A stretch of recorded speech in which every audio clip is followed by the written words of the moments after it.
Hey, you crazy cats! 42's live streams and videos are simply not available on vinyl.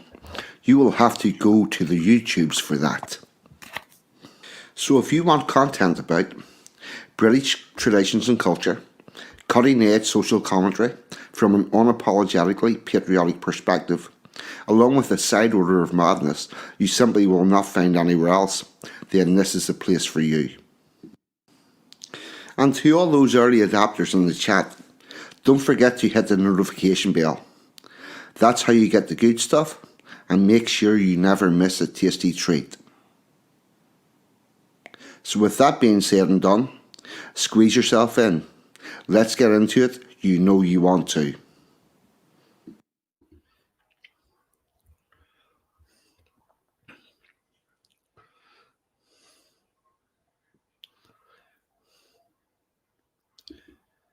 Good afternoon, good morning, good evening. Please delete as applicable because the internet is worldwide and time zones are indeed a thing.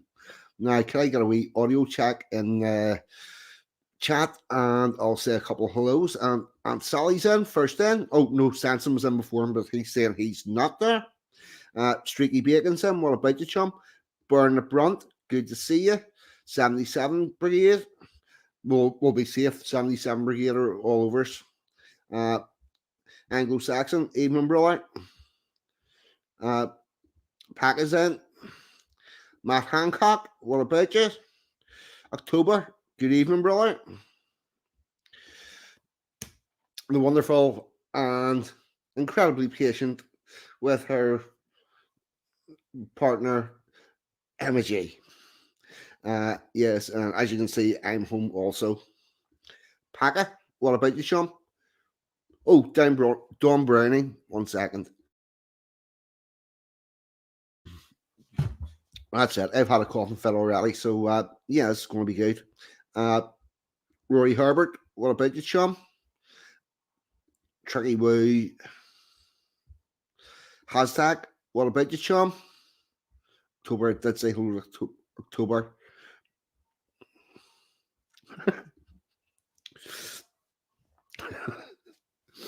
Reasonably adequate.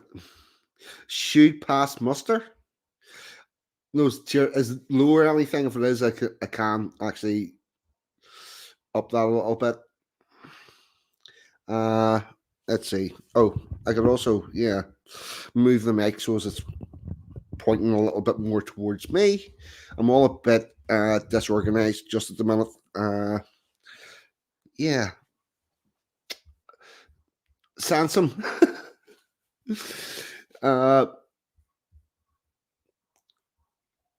Luminatus, what about you, chum? Sansom, did you send me any housekeeping? Fuck. I am only just in through the door and got this going. I'm going to just check down. No. No, I don't have any. I believe Sansom's on tomorrow night with Ragnar Orangespear. I have not got a clue what the fuck time at. I'll guess it's 7 o'clock. Somebody can let me know in the chat if that's incorrect.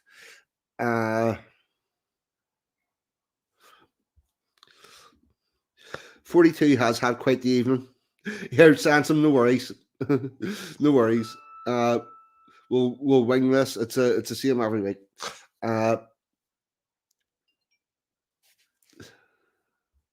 Oh, yeah, here we go. Tomorrow evening, Sansom Communion is going to be on Ragnar's channel, where Rags and Jack will also be doing a Remembrance Day stream. That's at 7 p.m. with Rags. Sansom's just sent me us all three. Thanks, mate. As always, you can catch Don Davison streams at 9 p.m. Tuesdays and Fridays, as and when John feels up to it. He did do a stream last night, which Sansom listened to on his iPad and tried to work out why nothing was working on his PC. Yeah, Sansom's having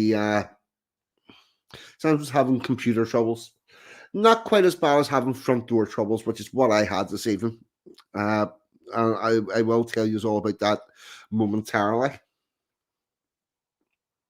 Yeah, Samsung's had serious tech issues today. Yeah, I have front door issues. Uh, Granted, they were of my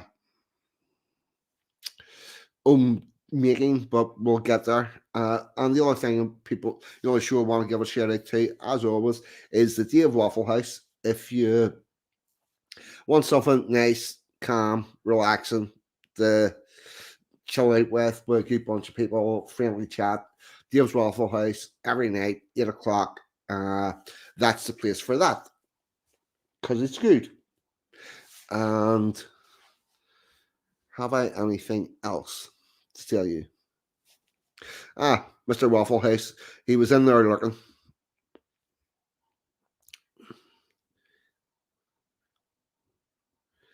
No. Yes. I'll tell you what me and Amaji were up to today. We were out on, well, first of all we went for lunch, and lunch was absolutely lovely. Then we went and we did some filming for the project I'm working on with Al Mac and Justice Kane. There's a new music video in the works.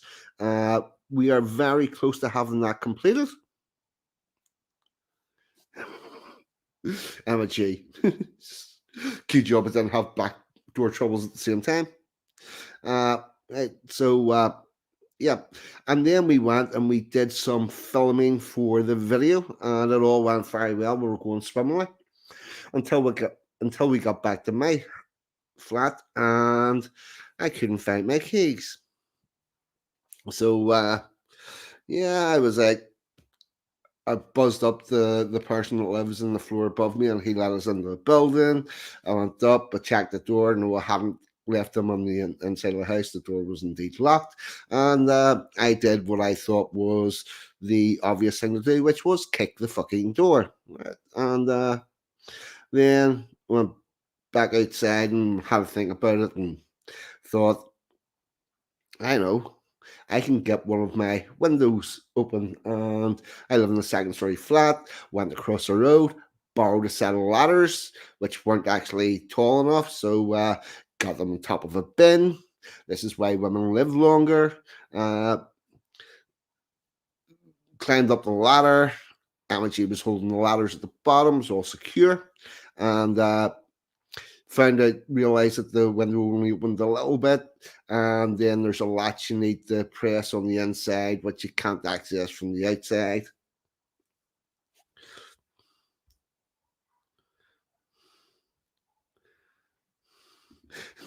Yes, this is another fine mess I'm getting messy into. Yeah, so right, we did that, and that was all the reveal. Sent the ladders back. Emma G phoned locksmith. Locksmith said they would come out, and then I had a proper search of my car boot. And it turns out that whenever I brought the stuff down that we were going to use for a video shoot and put it in the boot, I had also put my keys in there. So, no, I'm not Mr. Health and Safety. Uh, I'm a health and safety rep.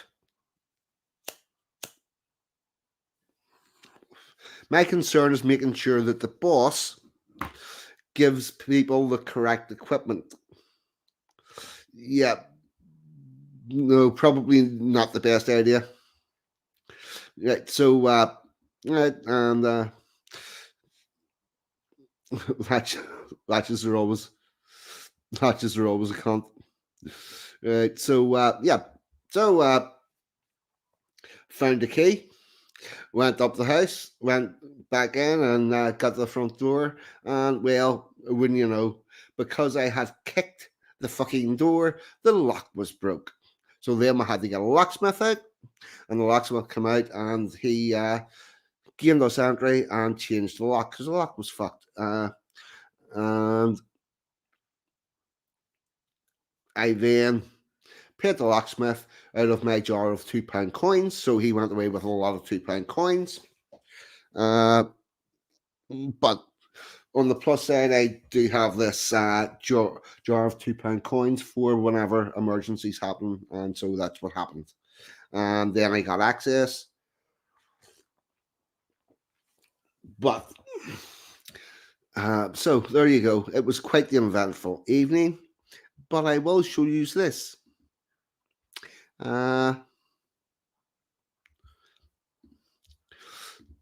Yes, you did, and so did I.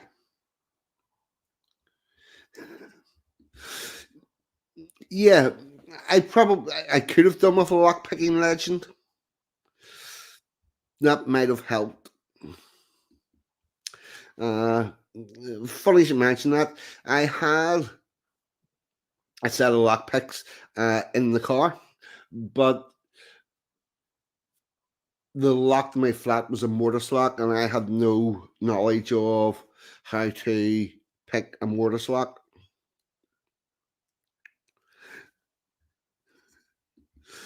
No, it's not quite the same, Sanson.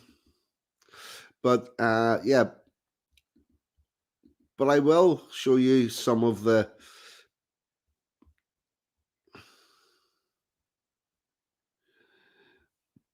I will show you some of our video that we managed to get.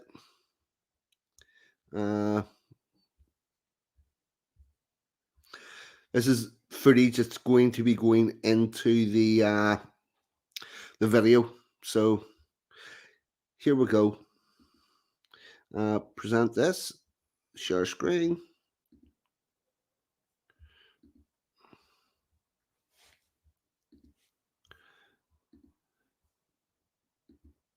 Check this out.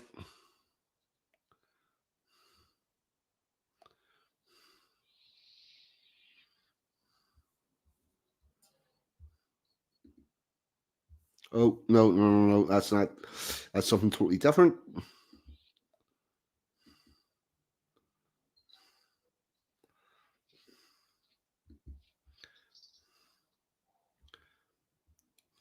Well, I was just trying to get a video of the mouse.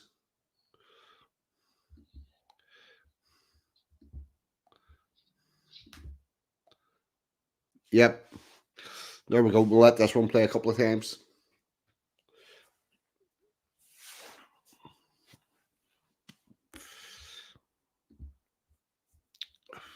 So that's what me and MG was up to.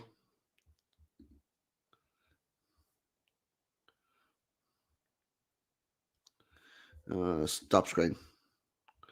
And then I'm going to have a little look in the comments.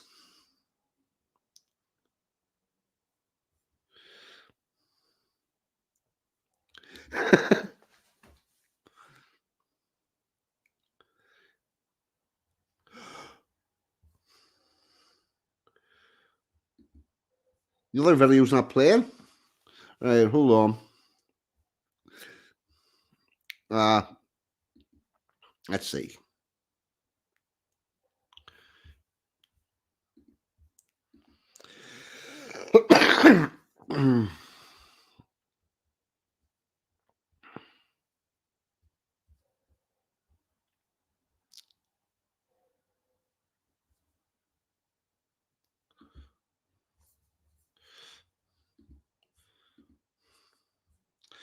Right. Share screen. Window. That one. Sure.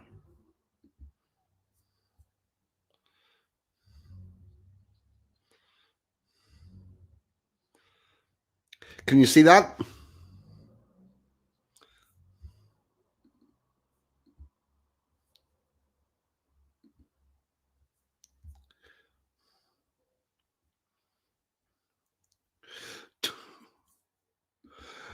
Oh, fuck. What did Sansom say? No, there is none of those. I do not have any of that type of stuff, of those naughty videos, so that's not going to happen. Don Browning says it's spooky, so I'm going to guess that they come up.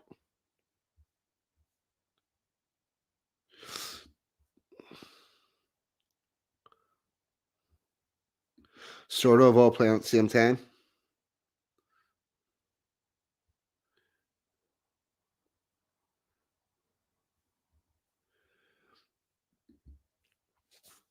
Here, Toffee, what's this?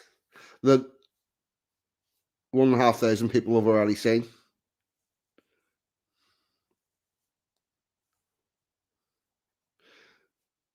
Sounds like you have Toffee. Did you and Sansom catch COVID and go viral?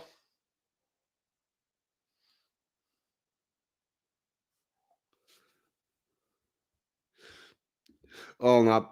But there you go. There's a little bit of a tweaky at our videos that we made, and they will be getting worked into the next video. So there you go. Uh,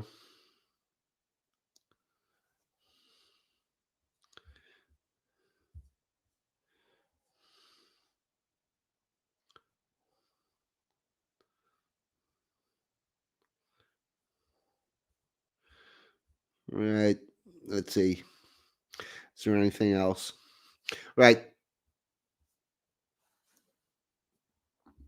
Excellent work, Toffee.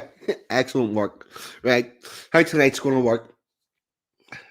In approximately 10 minutes, I'm going to have a minute silence at 11 p.m. Uh, at the rising of the sun, at the going down, we shall remember.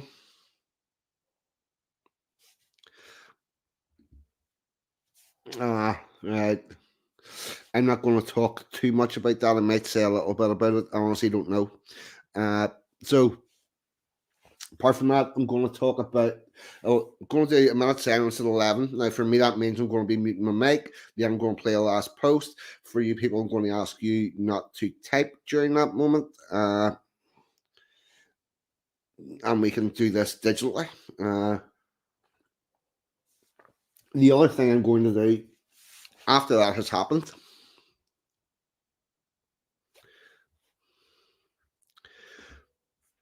there could well be. There could well be. We'll see. We'll see what we can do, Mister Burger. The other thing I'm going to do is I'm going to put the link in the chat for people to come on one at a time and talk about their family's connection to the military, where they served, what they did, that sort of a thing.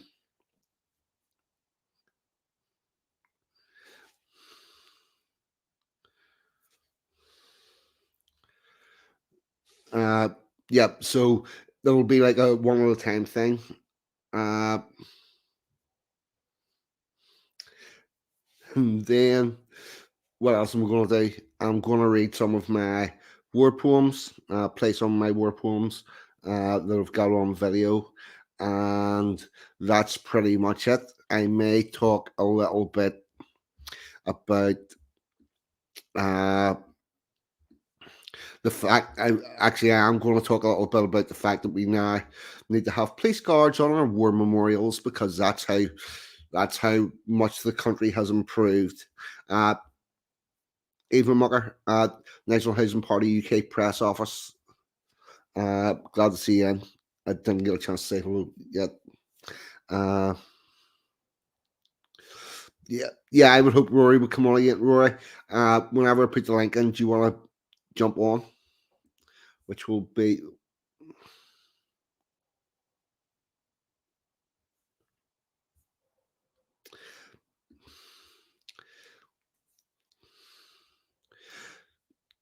Mr. Herbert. Actually, hold on. I'm going to get the link. Copied. Rory, if you want to jump in anytime, that's the link. That link currently is for Rory, nobody else. I was under the impression the tune that they played was the last post. Uh, that's what I. Actually, I'm pretty sure that on the video it says that I have lined up. It says the last post. Yeah, but there you go. Mm. Yeah, Yeah, possibly do strap yourself in, 'cause fuck knows where this country's going. Uh, we've got a load of progressives that are progressing us back to the Stone Age. Uh, I really don't like where it's going. I also don't want to be very political this evening. I want to concentrate on those that sacrificed. Uh,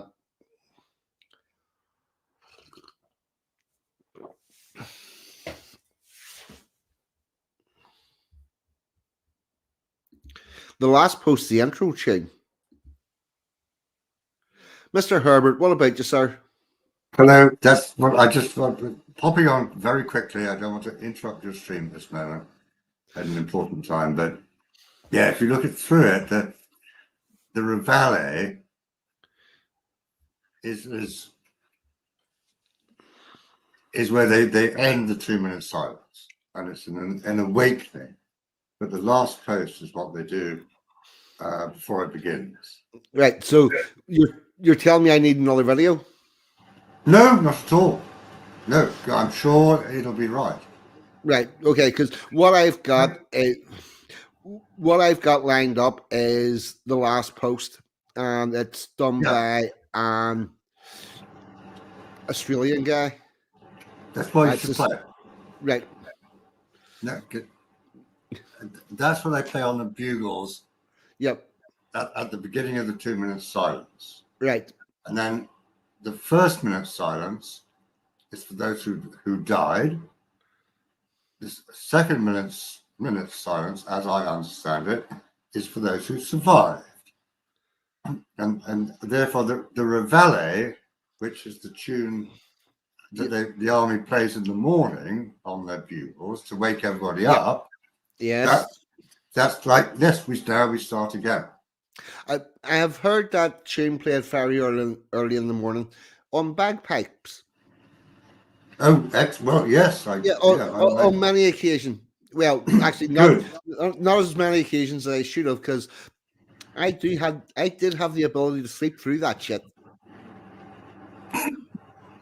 Well, I was firing the old 303 rifles at Bisley in Surrey, and we had the Gurkha regiment, and we were living in tents, and they'd wake us up to that in the morning. And I can tell you one thing: you don't want to argue with the Gurkhas.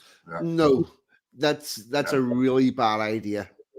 But look, 42. I didn't want to interrupt your stream. Yep. I really meant that. I'll come on later if I may. Honestly, Roy, you're not interrupting at all. And yes, definitely, you're welcome. If you want to, you can stay on, because we're coming up. We're about 4 minutes out. If you want to, you can stay on for that bit, or if you don't, you can pop out and then pop back in again. Well, That's up to yourself. Put me in the background. I thought I might dress up a little bit more smartly. Right. Yes. Okay. Not a problem. Yes. All right. All right. So I'll press leave the studio at the moment. Right. All good. And thank you very much, Rory. Good. I'm sure you have a lot more interesting guests than I tonight. Well, With people like I would doubt it. Well, I don't know. Sansom and Toffee and God knows who else you go on. No, Aunt Sally. Is Aunt Sally still here? We never know. Yeah. Excellent. Yep. No, let's all get together. Why not? Okay. Yep. All right. Bye for now. All right. All the best. Linda Hunter would not be stalking you, Mr. Saxon. That is not a possibility. So there you go. There's two bits to this tune. There is the last post and then there's Reveille. And I might have got this wrong. Oh, we do. We totally love Rory stories. And I'm claiming it's turning it's 27. And here we go. Sorry, I am just getting my links that I'm going to need lined up. And making sure that they're going to go.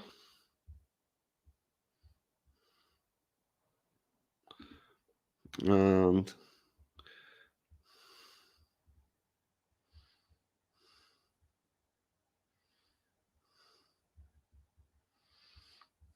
right, I think this is going to be fine. Anyway, and we're coming up to 11 o'clock.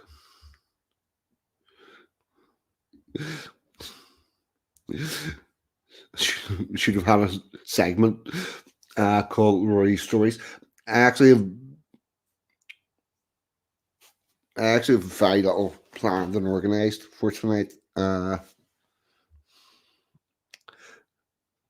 As a lot of people say, remembering something, remember fuck all about it. But there you go. Anyway, we're coming close to the bit.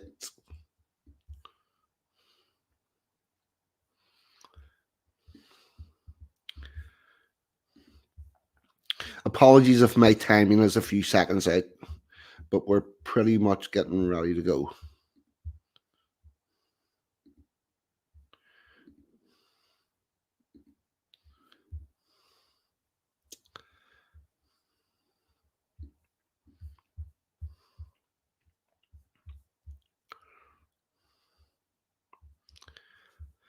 They went with songs to the battle. They were young, straight of limb, true of eye, steady and aglow. They were staunch to the end against odds uncounted. They fell with their faces to the foe. They shall not grow old, as we that are left grow old. Age shall not weary them, nor the years condemn. At the going down of the sun, and in the morning, we shall remember them.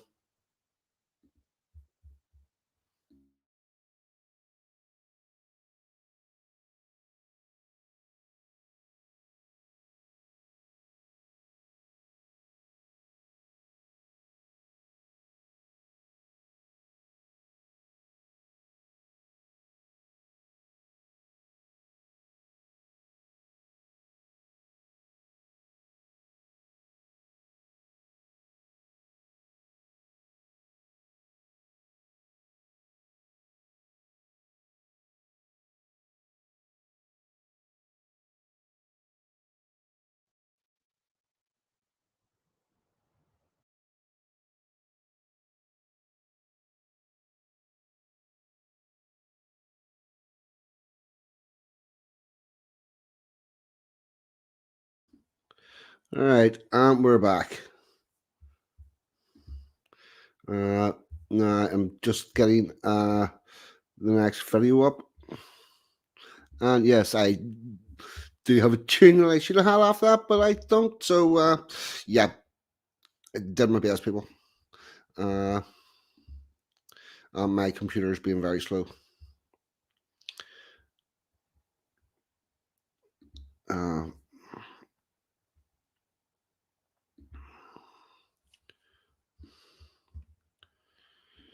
1 second.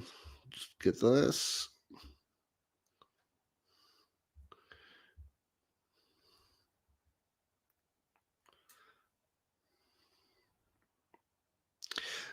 I've caught whatever. I've caught whatever Sansom had.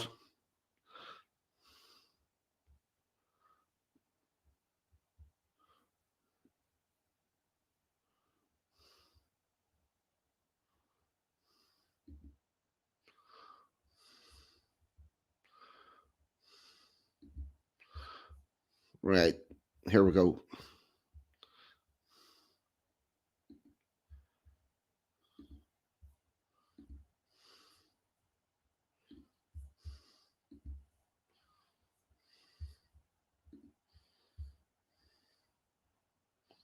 When the old man asks, Geordie, where have you been? Have you seen the sights that I have seen? Will you simply say nothing? Will your face look blank? Being told his eyes witnessed flames dance on a tank. At Rorke's Drift I was engulfed by Sulu hail, and on the Somme where thousands fell. On beaches, Juno, Omaha, sword and gold, I watched inhuman carnage unfold. I was the 50 at the Alamo, who stayed at their posts and would not go. I held centre ground at Waterloo, and in the air I was the few. I was stretchered off the battlefield. I made it home but never healed. I was both sides at Stalingrad. The barbarity there, it drove some mad. I care not how you came to my trench, only will you share that food upon that bench, and risk your life for the man on the right, in the madness of a fire fight. You see, Geordie, I am the army. I go where I'm sent by a government most probably bent to earn their goal. I was promised glory. Repatriation brings a different story. A accent of birth my side will choose. That's why khaki comes in many hues, and that decides which mother cries each time a war-torn soldier dies. So forget the colour, class, and creed. Today, just let some empathy breed. Let there be hush for a moment or two. That's the least all these heroes are due. Respect them truly, one and all, the ones that heard the trumpet call. And one last thing you ought to do.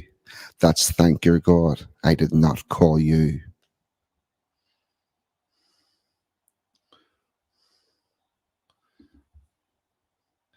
There we go. That's the first poem of the evening. I'll probably do another couple. Mr. Herbert, dressed impeccably as always. Huh?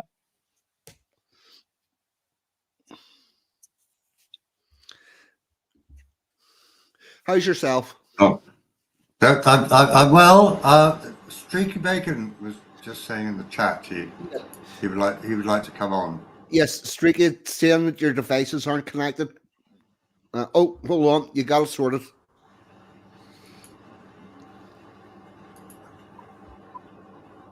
There we go. Let's go back. Look. Oh, no, that one. Everything Right. works the wrong way. Mr. Berg, there we go. Mr. Berger, Yeah. our uniforms changed from red to khaki during the Boer War whenever we found out that these people walking about in bright red were made a very excellent target against the bush. They stood out like sore thumbs and became dated. So we moved to khakis and such like. Streaky, Hiya, mate. Can you hear me? yes, we can. We got you. Yeah, I was sorry. I got a couple of issues with a laptop. Yeah, one sec. One sec.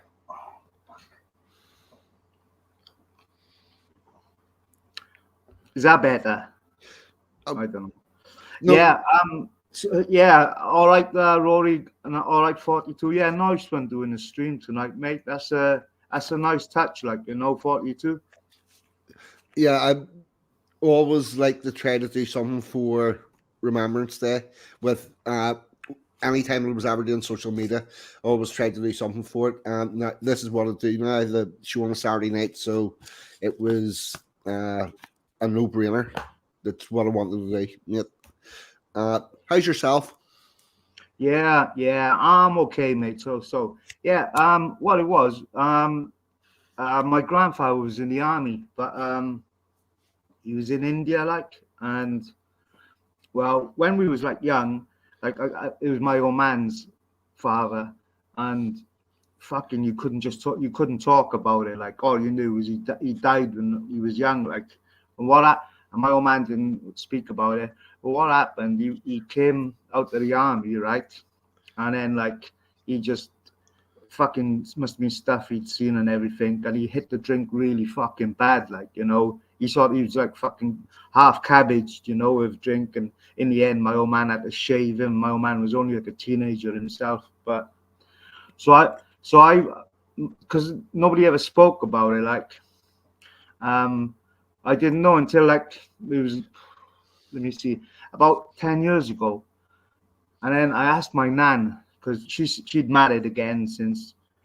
And because nobody spoke about it, and it was on my birthday. I think it was fucking years ago. I can't remember, one of my birthdays in my 30s. Anyway, and I just sent her a card, and I said, look, I don't know nothing about him and all that. And she sent me these fucking photographs, sepia colored photographs, and she said, that's him, and he's in charge of all these guys, right?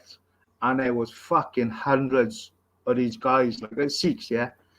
Yep. And I can't remember because I haven't seen the letter since she wrote me the letter, and then she died years ago. I just put her in the attic, so I can't remember the name of the regiment he was in or anything. But these photos of him going over a mountain, and he was in charge, and my nan said he was a really fucking good thing. But I don't know what he's seen, because I know some bad things went on with, like, you know, loads of Indians got fucking shot and everything by British and everything, and it was just a fucking mess out there. But yeah, when he came back alive, yeah, but he came back in a fucking mess, and he just drunk himself to death, like within a few years of coming back from the war. So that's all I got to say on the matter, mate. You know. Yeah, Streaky, you ought to be able to look him up. I mean, we do, the military, we do have records going back quite a while. If someone served in the military, Yeah. I could do, Rory. I could do. It's just it was mad because, like, if I got a smack in the fucking mouth once when I was a youngster for asking my old man what happened to my grandfather. Like, you know, he never wanted to. Well, they don't. I know. And I was my old man because he'd seen his father come back in a fucking wreck when he was a youngster. Yeah. And yeah, it was bad. Then I remember my mother saying, "Oh, don't ask him," and she's like, "Shh." When they came back, she had to, like, my old man, he's only a teenager, and he had to shave my grandfather because he could hardly fucking move with drink, and fucked him in a couple of years coming back. But when my nan, she wrote this letter to me, and it was brilliant. And when because I sort of move around a lot, and the letters are in an attic now in like a family fucking home. I haven't seen them from a day, so I can't remember the regiment. But seeing him, and she said, "Yeah." You have to. Can you not find them again? Yeah. I could find them. Yeah, I could find them. I'm just saying how it is now. Yeah, but so yeah, there's no need for me to find them. Next time I'm around that way, maybe I'll go up in the attic and have a look. But yeah, anyway, but what it done to people, you know, it and the effect it had on the families, and they were the best of the fucking best. Like went out there, you know, all the good fucking young men, the bravest and everything, and for what? For fucking money? For the fucking shekel? For the fucking bankers? Fucking, you know, it's just for what? All them died for fuck all, and all that misery millions of times over, all over fucking Europe, and for what, you know? So it's a sickening. You know, when you see these fucking politicians outside the cenotaph, these fucking politicians who just want to send more fucking money to Israel and create the fucking war, like that bastard like Tony Blair and everything standing around outside cenotaphs. Yes. Yeah. And then because it's the likes of them fuckers, then we would have been in a much better place. And that's all I've got to say on the matter. Anyway, nice to speak to you, lads. All right. Streaky, before you go, yeah. You're talking World War One, presumably. No. No. No, I was in India. Yeah, but which war? World War Two. World War Two in India, wasn't it? Yeah. Oh, okay, like Burma, that area. Yeah, it was somewhere. You see, that's quite interesting. I just went to a funeral last month of a man aged 104 years old who died in India. Yeah. In the British Army. But so he was Welsh, presumably. He would have been. Was he in a Welsh regiment? I don't know. I assume he'd be Welsh. I assume so, mate. I don't know a great deal of my family history, but like, you know, there's a lot of it. I come from a bit of a. We sort of don't talk about, so we spread over and all this, like, you know. And but Streaky, what might make it easier to find his records is you're looking for a Welsh officer in charge of Sikhs, and there's not going to be that many of them. Yeah, yeah, You know, yeah. there. What makes it hard to find? If you're looking for a infantry soldier that fought at a certain campaign, well, fuck me, there's literally millions. Do But if you're looking for an officer that was in charge of a Sikh regiment, Yeah. Do you uh, know what? It was years ago, right? Since I asked my nan for like, oh, can you tell me about my grandfather? And when I got it, the letter came back. It was in a birthday card, and I just like read it, and I could see a fucking picture of him, and she like drew an arrow. That's your grandfather. He done this, and blah blah blah blah blah. And you know, without taking it all in, I was like, fucking hell, that's amazing. I just shoved it up in the attic in my old lady's house, and I forgot everything about it. And that's like fucking years ago, like, you know. if So I if don't even know. But now I come to this age, and I want to know more about like the history of the family and stuff. You know what I mean? yeah, It's, well, And like you know, on it stay, like, you know. And so yeah, that's it. I know it sounds really crap, and it probably sounds really ungrateful to think your grandfather fought and everything, but like I say, in our family, just don't never. It was never fucking spoke about. You know, it was really not spoke about. Like well, so. Streaky, that is exactly why I would say you need to investigate it and find out exactly what happened. Yeah, do you know what? I should. And you'll learn so much. I mean, I really enjoyed looking into my family history, not only just to find out what my family history was, but what happened at that time. Uh, you know, in the 17th century or even the 16th century, and what was going on, what they did, how they looked after one another. Yeah, I should do. Yeah, I should. I should look back a bit more into it. But yeah, that's all I got to say on that matter. Anyway, lads, I'm gonna chip back out now because my oven just dinged and I got chicken and baked potatoes cooked. So right, I'll speak to you in a bit. All right, lads. right. Oh, Okay. thanks very much for coming on and sharing that with us, Streaky. Yeah, no worries. Nice one, lads. See ya. Right. What I will say to that Well, is we do not do a very good job of looking after our soldiers whenever they come back missing part of their body, and much less so whenever they come back missing part of their mind. well, we don't. No, not these days. I think I don't know. I think after World War One, we actually did look after them quite well. I mean, the wounded of World War One.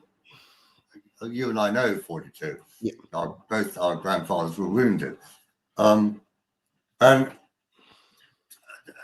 English hospitals, I think, were very, very good. I went in. Gosh, it must have been 2016. It was the 100th anniversary of the Sheffield Royal Infirmary, and they looked after so many injured soldiers, and they learned so much. You know, it's almost as if warfare gives you a much more opportunity to to look into abdominal wounds, let's say. Well, Yeah. I, And they learn how to get over them, yeah, and even things like false legs, that all started back then. I also have a great uncle that lived in a house in an area called Earl Hague, and that was an ex-serviceman's house. Oh, there we go. Oh, hey, yeah, he Yeah, wasn't very popular. yeah. Well, I think he became more popular with his poppy appeal. I think he did. I think he was more popular post-war than he was pre-war. But my Yes. uncle lived in a ex-serviceman's house that was created local to where we lived, and interestingly, all the houses in that area, they're all 2 rooms upstairs, 2 rooms downstairs. Two up, two down. Yep. Yep, outside toilet, Yep. coal fire, heats everything. Yep. His house had a garden. Oh, well, hey. Yep. Those ex-servants' men's houses, they were larger than all the other houses. A lot of them were bungalows for people that could no longer get up and downstairs, and they had a garden in them, and they had better space and everything than the average person. I never realized. So Earl Haig was from Ulster. No, I don't think Earl Haig was from Ulster, but they named that street Earl Haig because it was ex-servicemen's houses. Right. All right. Okay. There's quite a large ex-serviceman estate up the road from me a bit, and you would recognise some of those names: Picardy, Thiefo. Yes. So. Yeah, absolutely. Yeah. Yep. Ypres is an Ypres drive. Yeah. Something like that. Yep. Whenever you brought up your map, and I was looking at the map, I was noticing names of the streets from up around there that I knew there was something to do with that, but it was very interesting. I could see those places on the map. Mm-hmm. You know, the streets that were close to. Yeah, 42. I was reading something today, I think, and it said something like, I don't know, 2.9% people from England served in the First World War. I don't believe that, but it said like 9%. Maybe something maybe it was the Battle of Somme, something like that. But 9% of people in Ireland did. There was in Ulster, and much greater. So there's a much greater percentage of people from Ulster that served compared to the rest of the United Kingdom at that time, and that's very impressive. See on the 18th of July, whenever the telegrams came back, there was not one Unionist family in Ulster that did not get some form of telegram. Now that could be an uncle, a cousin, or whatever, but everybody had somebody in their family. I mean, here's another question for you, or a question for you. I mean, the people of Ireland were part of the United Kingdom at that time, but they don't seem to have served in the First World War. Oh, they did. I think it's. Oh, they did. Okay. Right. Prior to World War One, Amagee's going to shout at me because this is not right. Prior to World War One, Ireland's all one country. It's part of the United Kingdom. People, the Irish nationalists wanted to break away. The British Unionists wanted to stay. So in 1913, 1914, we're talking. Yes. Well, starting in 1912. Right. Okay. Right. There was a move to bring in a bill called the Home Rule Bill, which was going to give all of Ireland its own government and direct power. And the British Unionists in Northern Ireland, Ulster, Northern Ireland and Ulster, didn't want that. So they raised a militia division, the 36th Ulster Division. Right. That was raised. They were raised as the Ulster Volunteer Force, and they did it on a smudge whereby if there's a war coming up, it's semi-legal to create a militia provided it's for the defence of the country. So 36 Ulster, the one on the first day of the Somme. Yes, right. Well, they started off as the Ulster Volunteer Force and the Young Citizens Volunteers. Okay. Right. and they were a semi-legal organization.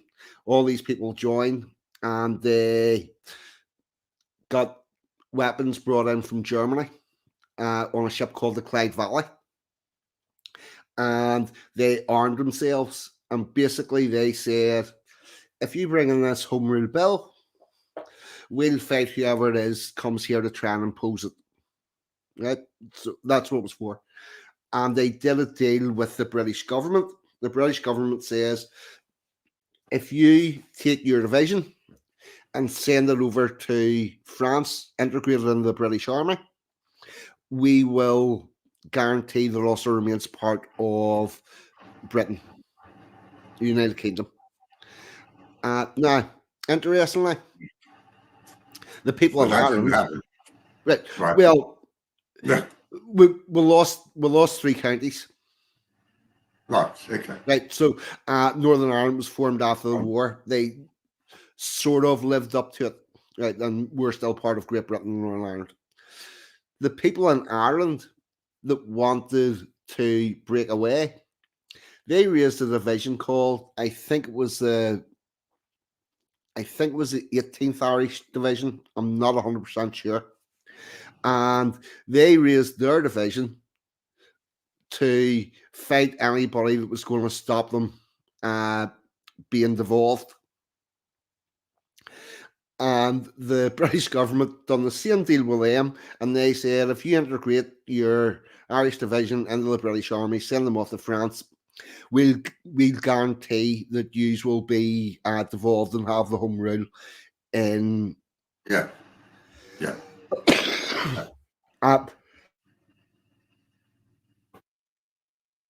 So the big difference is, whenever the Irish ones, Alex, it could be Dublin Fusiliers. I'm honestly not up to speed with the history on it. Oh. Well, that's kind of what I was going to ask. I mean, there must have been some people from what is now the era that did fight for the United Kingdom in World War One. Yes, they did, but they did it on in Northern Ireland. We got a deal that we would remain part of the United Kingdom, and in the Republic of Ireland, they got a deal that they would get segregation and their own state. Right. Typical politicians, isn't it? Right. Yes. And you'll find that somewhere between where your grandfather fought and where my grandfather fought, somewhere in between there, was I think it was the 14th Irish division, but I'm not 100% sure. But there was an Irish division sort of in and around there. Oh, okay. I'll have to look into that. Yeah, no, that's a good question. Yeah. They were pretty close in location on the battlefield. Well, as I said in that stream we did, some months ago, I was always amazed how close all the people were together, and this goes back to the PALS battalions. Yeah, but it seemed that the British Army, they put Yorkshire next to Lancashire, and Somerset next to Dorset, and yeah, and those PALS regiments, there was whole towns and villages just fucking decimated. Yeah, absolutely. Strange enough, I mentioned on Sensem's stream earlier about that, and I said, actually, I think from a military point of view, it was a pretty good idea, because if you get a whole load of people that know each other, they're likely to bond together better and probably fight together better from a military point of view. Until, of course, and Toller was on there. I don't know whether you watched that stream. No. And Toller said, well, she made a good point. She said, well, it's okay until the whole village or town is wiped out by a single artillery barrage, and then you lost all your men.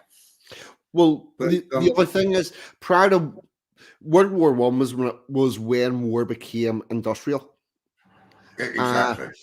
And with that industrialization of the battle, you had an industrialization of the losses. And Yeah.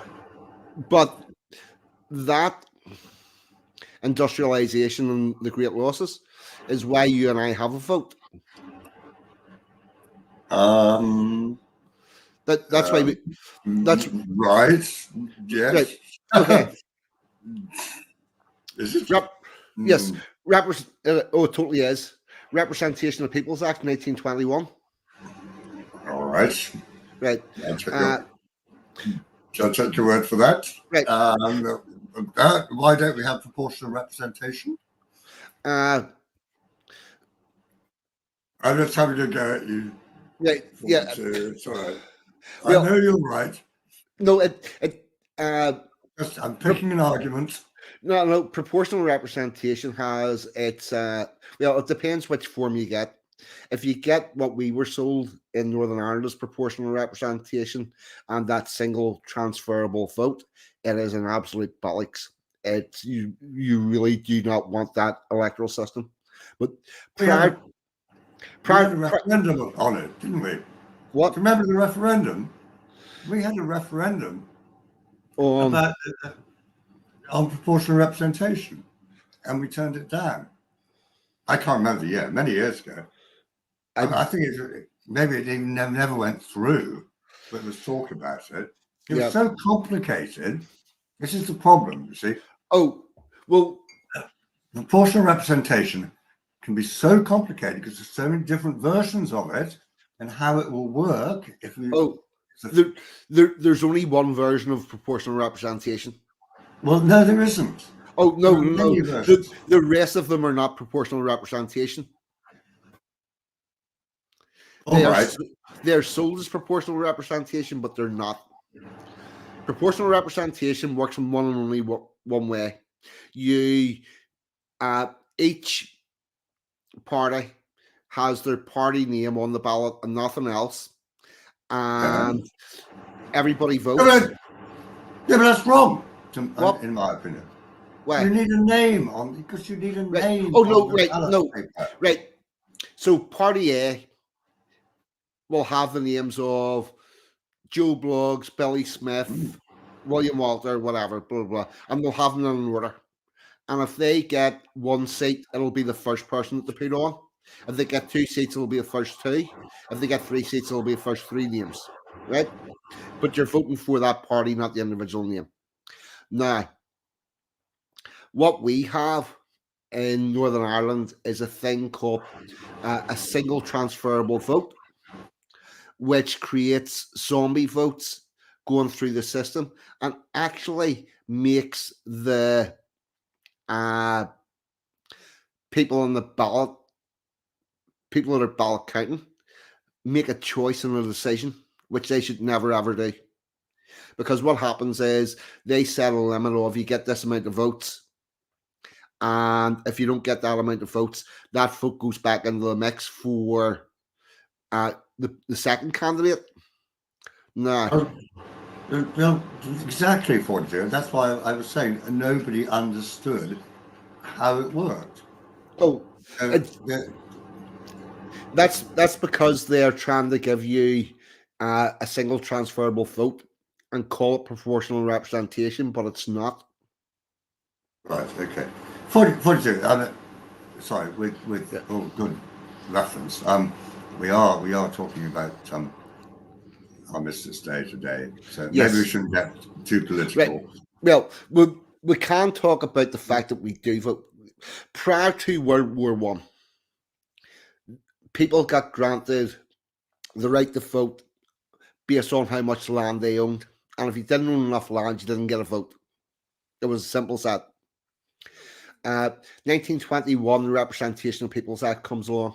And that was brought in because the government had conscripted so many men to fight in the war. And a lot of them had died. And a lot of them had come back without limbs and without parts of their brain and whatnot. Just totally fucked up. Yep.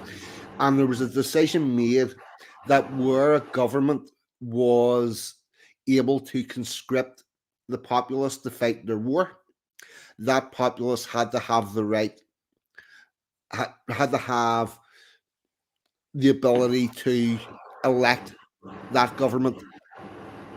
And they brought in the Representation of Peoples Act, which gave voting rights to all men of 21 years of age, Well, or yes, except hold up, yep.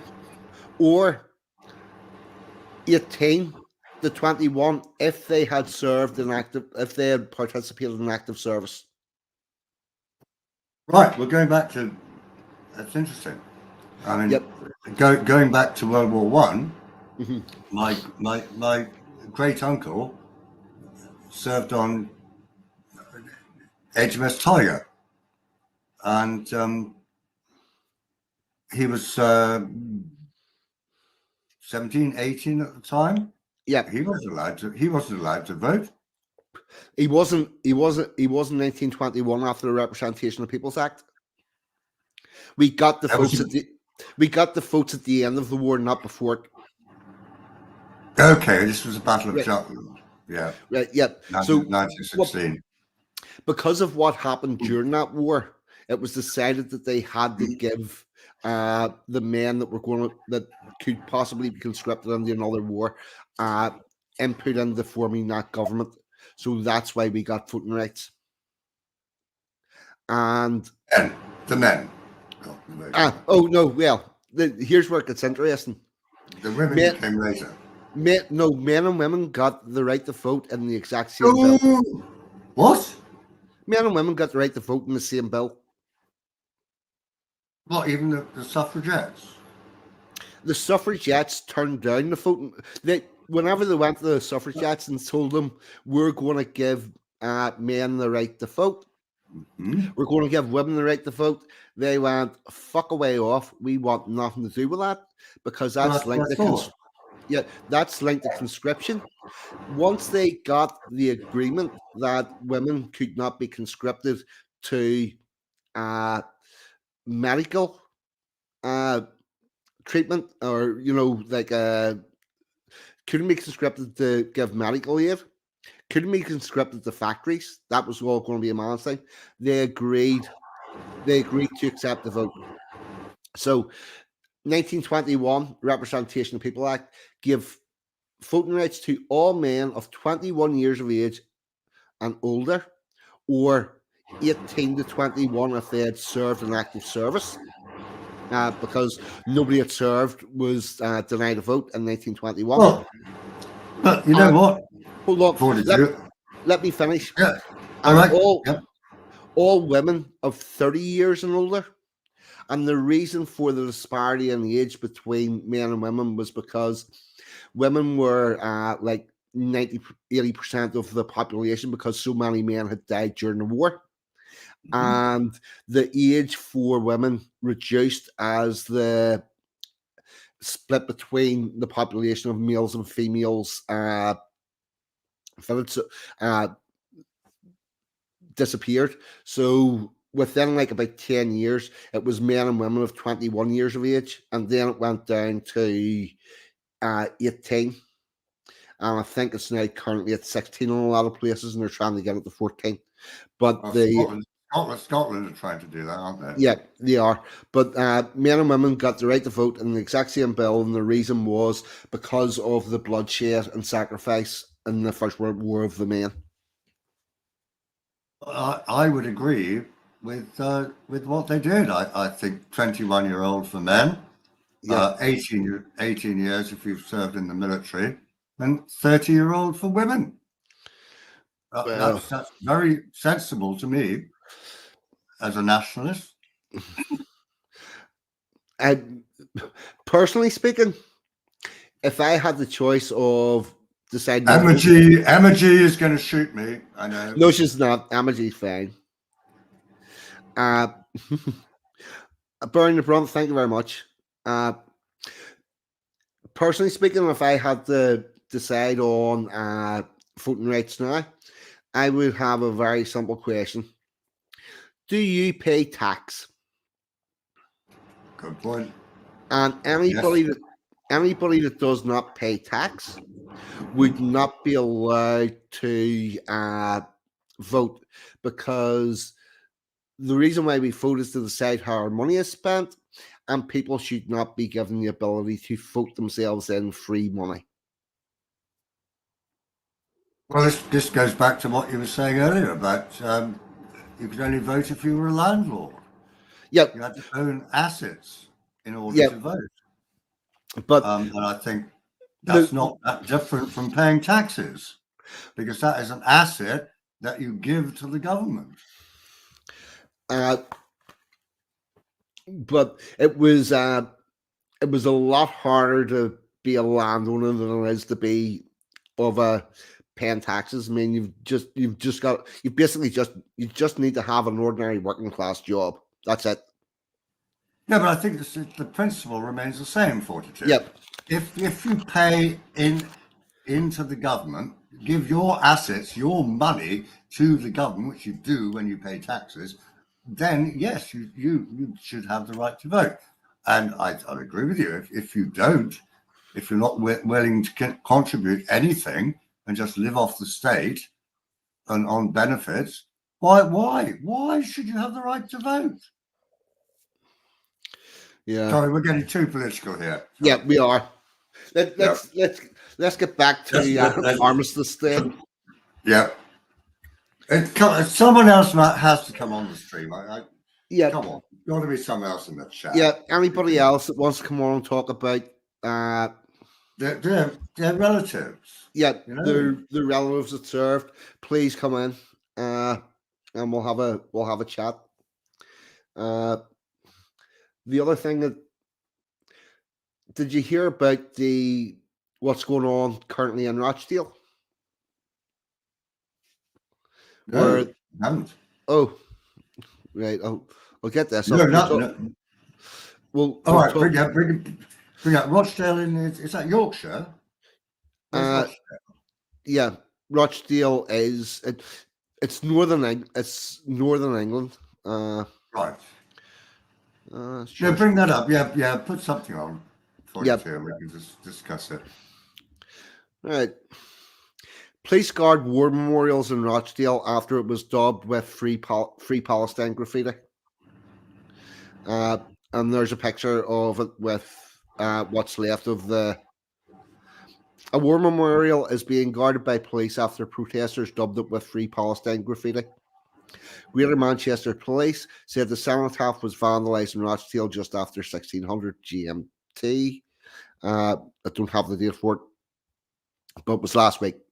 Greater Manchester Police condemned the vandalism as criminal disrespect. I would actually call it a hate crime, and Rochdale Council said it was totally unacceptable. Pro-Palestinian protests have been held across the UK and the world since the Israel-Gaza war began. Prime Minister Rishi Sunak has also warned that war memorials could be desecrated on Armistice Day. Happens every fucking year, mate. Police community support officers are now guarding the cenotaph on Epstein Rochdale after vandalism. And police said there was also another incident of vandalism at the cenotaph on Monday when poppies were taken down. Chief Superintendent Nikki Porter said she was deeply saddened by the incidents and added that the memorial is a particularly poignant reminder to those who have given their lives for the country, particularly at this time of year. She says she's not going to tolerate it. I'm curious as to how long they're going to continue to have that guard there.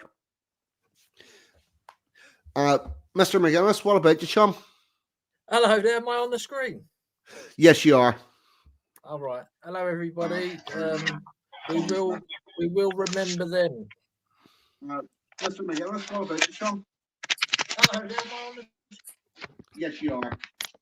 All right. Hello, everybody. Who's that going? We will remember them. Slim, there's something up with your audio. You're causing an echo, chum.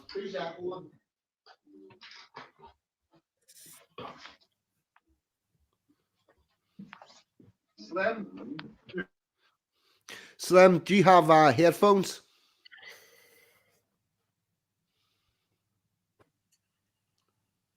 on mute, mate. No, I muted him. Oh, I muted him to take the echo out. Some, if you could find headphones, because you're causing an echo.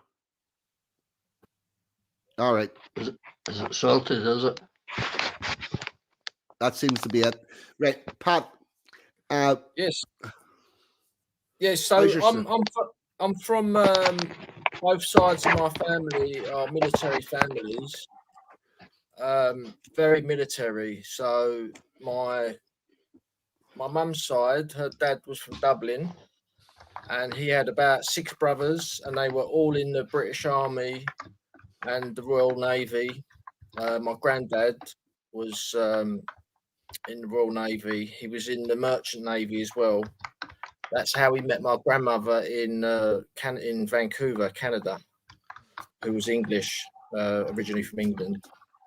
My mum said that my granddad saw his mate get blown to bits in the gunners' room when they were gunners, and my granddad served on HMS Rodney, I do believe, either Rodney or Hood. I'm not sure which one it was, but sorry,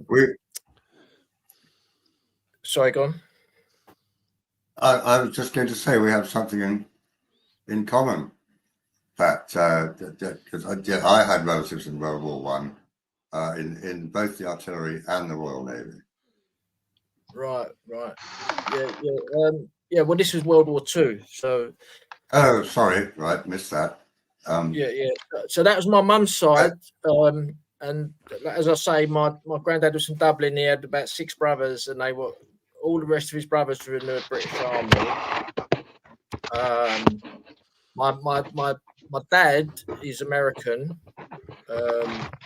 All his bloodline is from the British Isles, English, Irish, Scottish. But my American granddad, he was drafted into the American Navy and was stationed in Guam. I think that is still a massive American Navy base still today. It's in the Pacific, and it was played a major part in the battles against Japanese in the Pacific Ocean. Also on my dad's side, so my auntie married a guy, and he was in the Navy as well, and he used to sell F-14 Tomcats to the Shah of Iran, and I used to go to the Farnborough Air Show quite a lot through. Oh, good air show. Yep, excellent. Now I've been to that a few times. Yeah, excellent. Yes, I was VIP there a few times. So yeah, both sides of my family are very military. I've always been intrigued with military history. I don't talk about World War II in public because there's nothing to gain from it from a political sense. But it is fascinating. Like I said earlier, it's really sad that so many of our soldiers have basically died for Israel recently, and it's disgusting, to be honest. Well, as one of the lines in the poem that I said earlier, Grant, we are the army, we go where we sent. For a government most probably bent, this is not so much about the geopolitical of why we went to war, the rights and wrong, but more about remembering the people that were caught up in the middle of it for whatever reason. Yeah. Should it be that they signed up or that they got drafted, or even drafted to go and shovel coal in a coal mine somewhere, which happened in the Second World War? No, 42. I mean, just look at Afghanistan. What a waste of life. Complete waste of life. Total another. Should never have been there. Should never have been there. And apparently was spent about 10 years searching for Saddam Hussein everywhere, and then we found him in his fucking house. A hole in the ground, wasn't it? I think. Sorry. That was Osama bin Laden. Oh, sorry, Osama bin Laden. I spent years searching for Osama bin Laden. Then we found him in his fucking house. Saddam was found in a manhole. Unfortunately for him, he got found. And By then the Arabs. The Arabs lynched him, didn't they? yeah, they fucked up the hanging. But we don't know what happened to Bin Laden because there's no body. Oh, I'll tell you my theory. My theory is Bin Laden had been dead for a very long time, and the British and the Americans have been saying couldn't say that he was dead, and the Arabs were saying he's alive, and the Americans saying, "Man, yeah, we've just killed him," and they didn't have a live Osama bin Laden to put on the show off. So that was it. That was the end of that. Have you also heard the theory that the Navy SEAL team who allegedly executed Bin Laden were all killed in a Chinook helicopter friendly fire accident in Afghanistan? Have you heard that theory? I haven't looked into it, to be totally honest with you. Hold up. Slim, thank you for your patience. What about you, chum? I'm doing all right. Are you? Are you well? Yep, doing good, thank you. Nice to have a Questions? Scotsman on the stream. Indeed. Just quickly, 42, if I may. Talking of Osama bin Laden, apparently he was killed in Abbottabad, which is in Pakistan. Interestingly, my grandparents were actually married in Abbottabad when it was part of India prior to 1948. And I would mention Abbottabad to people, and they just have absolutely no idea. And of course, as soon as that thing hit the news with Osama bin Laden, everyone suddenly knew where Abbottabad was. Yeah. So it's interesting talking to people in the pub. You know, oh, I go. My grandchildren, my grandparents were married there. But there we go. So in the chat, some of the people were acknowledging that is the case, that the team who went in to allegedly kill Bin Laden have all been killed in this Chinook. They say it was a friendly fire, which is a bit suspicious. But the reason, the conspiracy theory is, the reason that this SEAL team was taken out is because they didn't actually kill any Bin Laden. No. And that's the reason they had to get rid of. It's a very tangled web. But I think what happened was the Arabs knew Bin Laden was dead, the British knew he was dead, the Americans knew he was dead, the Arabs wouldn't admit it. And after a very long time, the British and Americans went, well, fuck you. We're going to claim we've just killed him. And the only way you can prove that is by producing one. Oh, there's my mate Luke's in. Yeah, Rory, what's your cap badge? HAC. Pardon? HAC. Which is? Honourable Artillery Company. Right. Also, apparently, Bin Laden never admitted to the attacks, the 9/11 attacks. Right. Let's not get into 9/11, please. Sorry. That's another stream. No, do you know what? Any other day of the year, I would happily tangent off on that.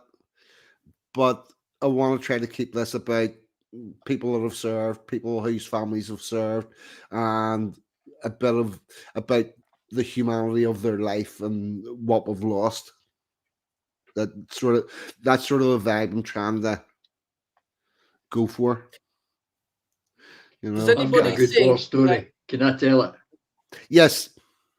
Go ahead. My grandfathers, both of them. One of them was a signalman and a stevedore, so it was actually kind of listed in the second lot, although he signed up when he wasn't meant to. That was my father's dad. But my mum's dad, he got taken prisoner at Dunkirk and ended up working on a farm. And he worked the whole war on a farm, eating at large, and I think having sex with the farmer's wife. That's not a bad war. Well, honestly, Maybe the that- story's a bit maybe longer. that. He actually told us about it when we were kids, and he says there we were. We get taken. He still had marks on his wrist. They bound them. You know how the modern age they use cable ties. Yeah. Well, at that point, they used a bit of wire with wire cutters as handcuffs, and they just wrapped a bit of wire around you and snipped it off. And he had marks still on his wrists when they were bound. But they get taken away out, him and his mate, and he's like, oh no, this is bad. Getting trundled off in a truck, a couple of Germans on it and all that, you know. And the truck stopped in the middle of a field, and he says to his pal, oh, this is bad, look. They couldn't see anything out the back of the truck, and they get kicked out. And they'd already planned, and they started sprinting. He says, we're halfway across this field. He says, it was about a mile wide. He says, we're halfway across this field, zigzagging like idiots. We turned around the truck and drove away. And there was a farmhouse. There was a farmhouse which they'd been running away from. He says, and there was a woman outside, and she's just flapped her on like that and went back inside. He says, so me and my mate, he says, we stood in the field having a discussion for about 15 minutes before we walked back to the house to see what was happening. And we worked there, the whole farm, the whole war. And that was their war, working on a farm in Germany. Or near the German border. Apparently. It became France, or it became Germany. Or the borders shifted a wee bit. Yeah, there was quite a bit of it. Every war, there's quite a bit of redrawn of the lines on the map. On The war was that over about topic, 6 months before it showed up home again. on that topic, Slim, my father actually he employed I'm not sure it was Waffen SS, it might have been Wehrmacht, but he employed a prisoner of war who was captured and put in prison in England, and he stayed in England after the war. We got one in Greenock. He owns a scrapyard. To this day, he's still on a scrapyard. No, he married an English girl, had three children. He never went back. What was that pilot? He's set down in the Clyde, down at Greenock. And the police went out, they were like, hey, you're under arrest. And the German was like, fair enough. He's like, give me that gun, you. Come on, give me that. You can't be walking about with that. You could put somebody's eye out with that. And they put him up in a local hotel. That was him. He'd been arrested and all that, and they just put him up in a local hotel. And after the war, there's a scrapyard. They deal in exotic materials, titanium and all that in Greenock. And his family still own it to this day. Never went back. So it wasn't uncommon, but that's wars for you, innit? They're just people wrapped up in it, dragged away from your family, stuck in a bomber and told, hey, you fly that. Right, okay. I'll do that. Yeah. The bomber crew didn't have a very high survival rate. No, they get shot down a lot. The pom-pom guns were great, weren't they? Boom, boom, boom, boom, boom, boom. The surprising bit's footage of aircraft coming back with tailplanes missing, parts of wings missing, and still flying. Aye. I think the Falklands conflict must have been pretty dramatic, having to go in that convoy all the way. Imagine how long that journey 3 months. Yeah. Pat. Well, 42. Do you ever follow Jeff Taylor's channel on YouTube? He's not at all. Good. He's a personal friend of mine. He was hit by an Exocet missile on board HMS Sheffield during the conflicts. the Falklands conflict. And I think he was telling me a story. He was on the way home from Australia with the fleet, and they were suddenly diverted to the Falkland Islands. And he was meant to be on leave, and then he was suddenly thrown into the Falklands conflict, and then they got hit. HMS Sheffield was sunk. Sheffield, Yeah, was that the one with the Welsh guy who had the disfigured face? He's quite well known in the Yeah, I play. know. I can't remember. Yeah, I know No. who you mean. Was that the same ship? Was he on that ship as well? I don't think it was HMS Sheffield. I'd have to check it. I'm not quite sure. But yeah, Presumably it wasn't because Sheffield went down. Yeah. Sheffield was the ship that went down. Yes. Yeah. After about a day after being hit, they got most of the men off. Some were killed. But yeah, a couple of extra step missiles. That was the Sir Galahad. Okay, right. Yeah, it was another ship. The Sir Galahad was the one with the Welsh Guards. That's the one. Yeah, that's right. Oh yeah.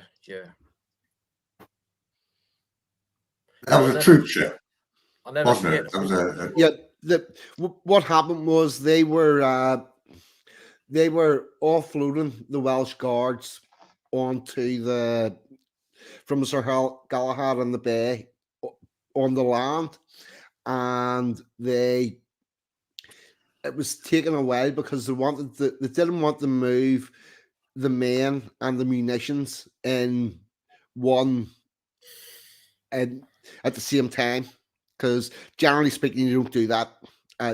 In peacetime you don't have a mixed load of people and munitions, because if something goes wrong the people get killed. The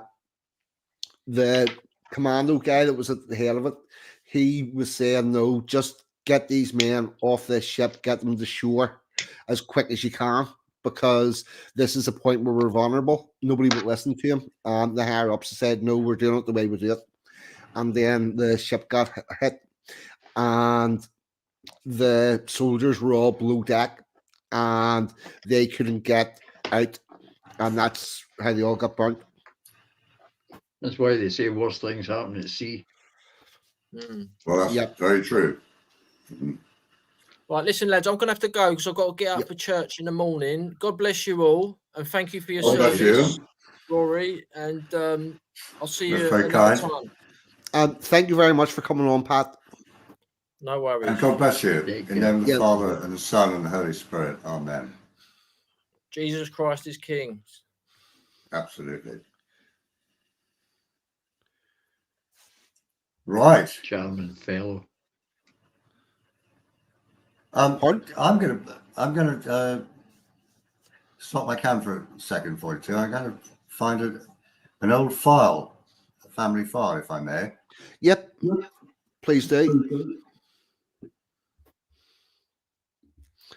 And if anybody else wants to jump on and talk about their family or military service or whatnot, links in there. What about you, Slim? I don't know. What do you want? Story? Tales of the past? Have you got one? No, I've got loads. My family were all Clyde people, you know. And during the Second War, there was a lot of bombing going on. So there was actually houses around my parents' families. They lived close together. They were all locals. They got bombed. So they seen actually a lot of. They were trying to bomb Clyde Bank, but the bombs didn't all land in Clyde Bank. Yeah. So even as in the 80s, see when I served my apprenticeship, I worked with a lot of people that were involved in the war, building bits of planes and machine guns and stuff, right? People that worked for Baron Stroud, they made the optics for the sights, or the rest of it. And a lot of the stories were actually more comical. People's memories of the war, they didn't tell you, but they might tell you things happened, but they always skipped past it to the jokes and how they were drunk in a cafe and some guy shot in a pint glass, you know what I mean? That sort of thing. It just invariably turns into comedy because they don't really like to talk about their exploits. Yes, that's a very common thing. Mr. Communion, what about you, sir? Hello, mate. Hello, everybody. Good evening. Wonderful to see Rory in his regalia there. Always welcome to see such things. My great granddad on my mum's side was gassed in the Dardanelles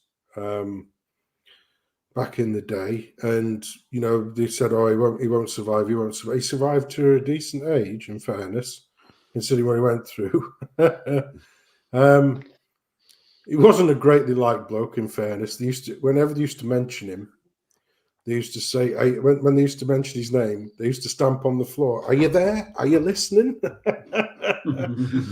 But my granddad, he was in the war. He was in what was technically the forerunner to the SAS because he was in the Long Range Desert Group, and he saw action in Libya, but he was also at Monte Cassino as well. He got pushed over to there, and he was I think he started as a lieutenant and he ended up leaving as a major because every other fucker was dead around him, sort of thing. You know, he was promoted through death.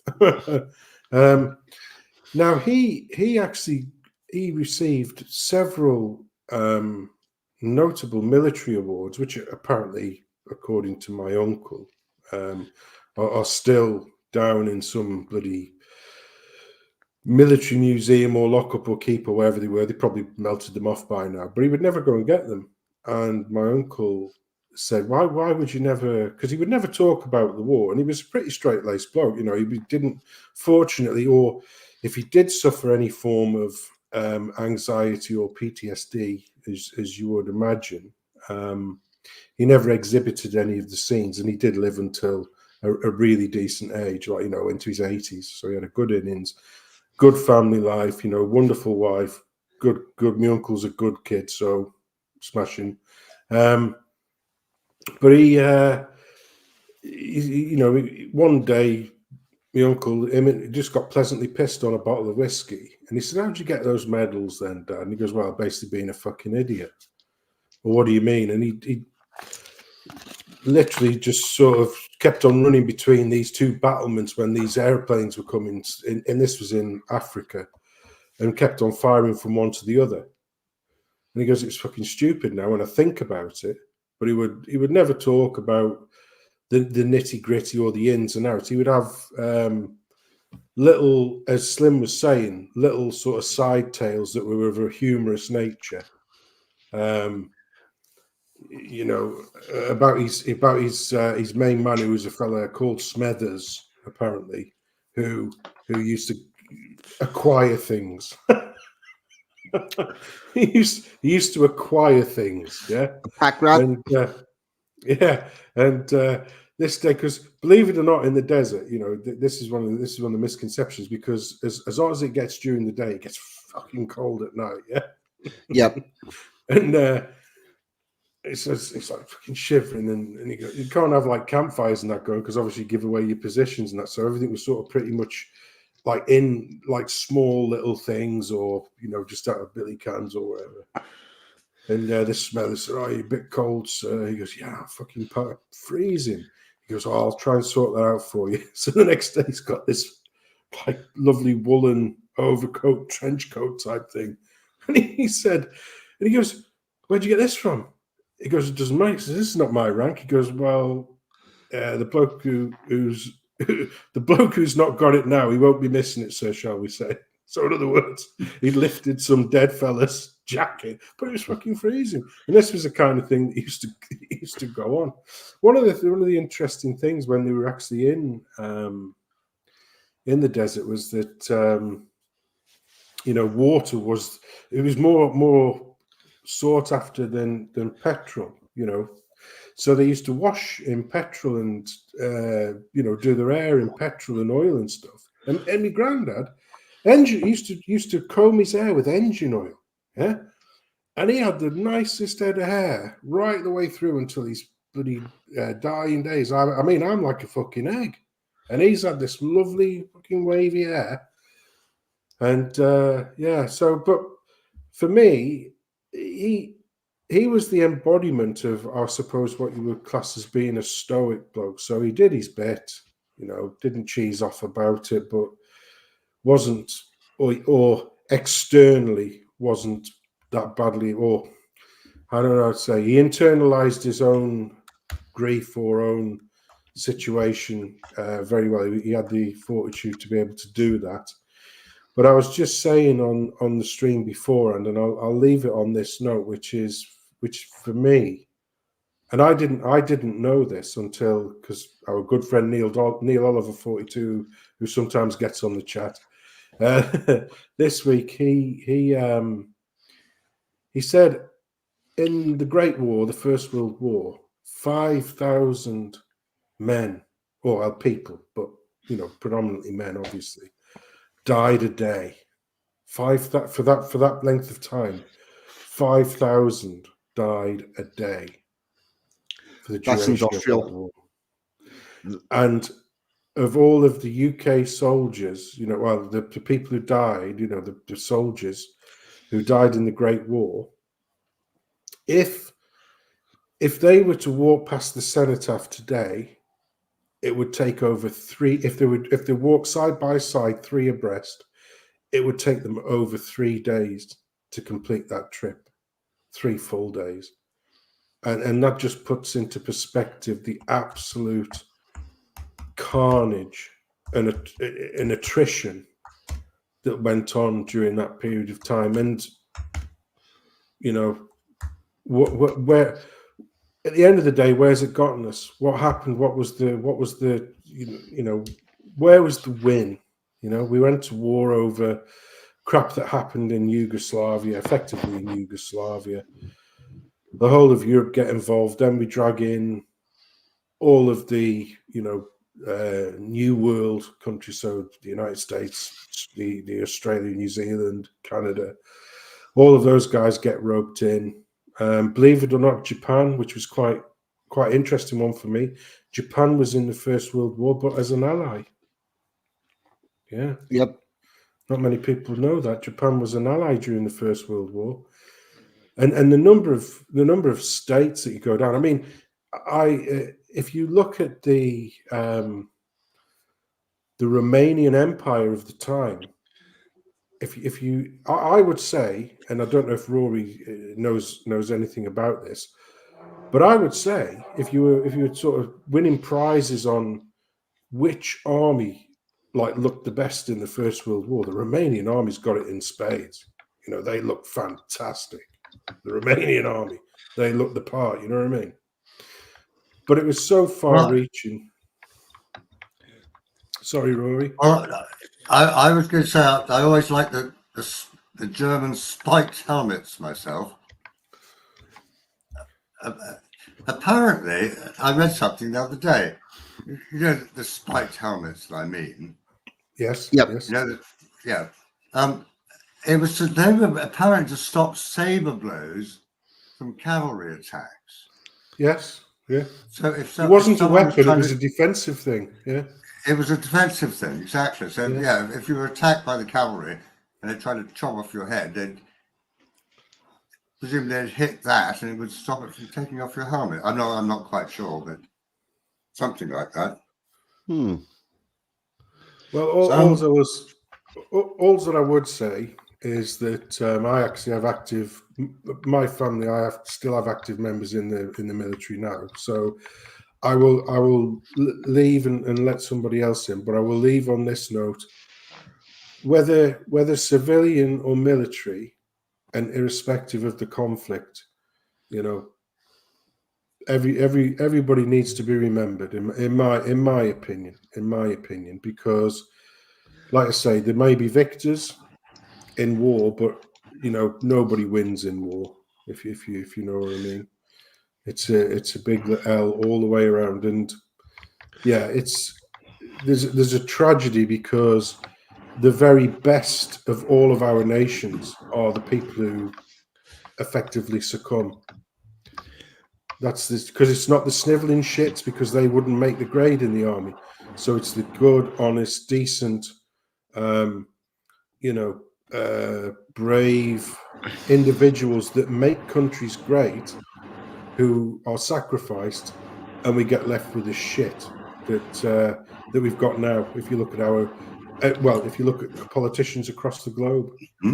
Indeed. Before you leave, Satsum, I'd like to show you this photograph, if I may, which is of my grandfather and two other officers. Put that up on the screen. Can you see that? Yeah, I can see that. All right. Yes. And can you read? Look, no. on the bottom there. No, I've got that wrong. There we go. That wrong way around. Let's do it again. Up. Look at that. Yes. Look. 59 Whitefriars Gate, Hull. Bloody hell. Yeah. So, yeah, they were up there. And the other thing I discovered, 42, I couldn't find the letters that I was looking for, but I found this as well. Say again? Is that the photographer studio? In Hull, yeah. So Yeah. God knows what they were doing up there in Hull in the First World War. But Fish I and also chips. found, probably, yeah. But I also found this. This was interesting. How about that? Look, bylaws of Ivanhoe Lodge. So it turns out, look at this. This is from Sheffield. So he was a Mason. And it gives, look, all the information, the founders, the warrant. And so there we go. There's some more Masonic stuff here. How about this then? We go. The first degree. Look. How about this? Amazing. All rise. You know, it probably goes on to say, bend over and pull down your apron. Who knows? I shall have to read it further. Amazing family history, isn't it? It is. It is. Like I say, my mum's side, on my family, my mum's side has got all the history. My dad's side's pretty much Durham miner as far back as you can, since they've been mining coal, basically. But my mum's side's quite an interesting history. Same with mine, exactly. This is all on my mother's side. My father's side is coal miners in South Wales. I can only get so far back. But I can tell you what.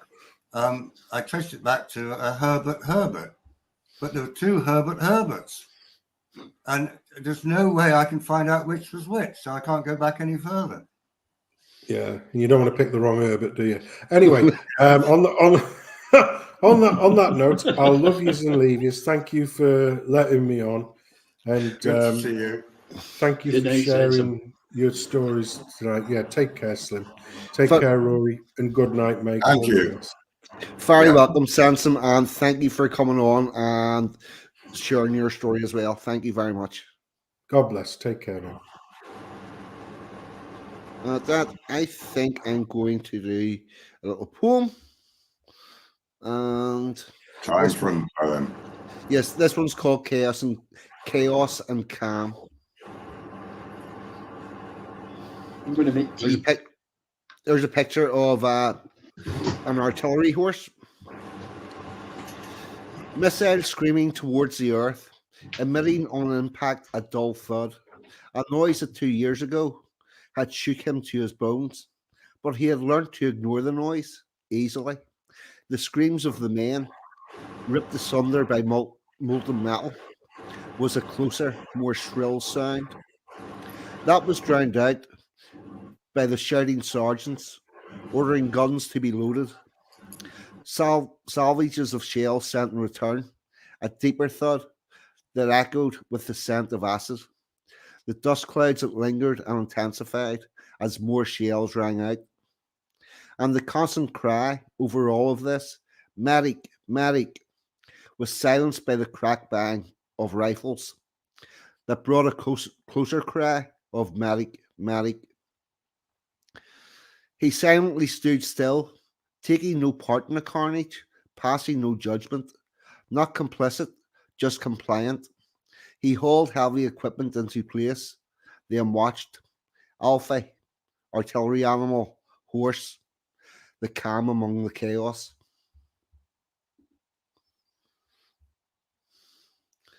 So there you go. That's one I wrote quite a while ago, but I thought it was fitting for this evening.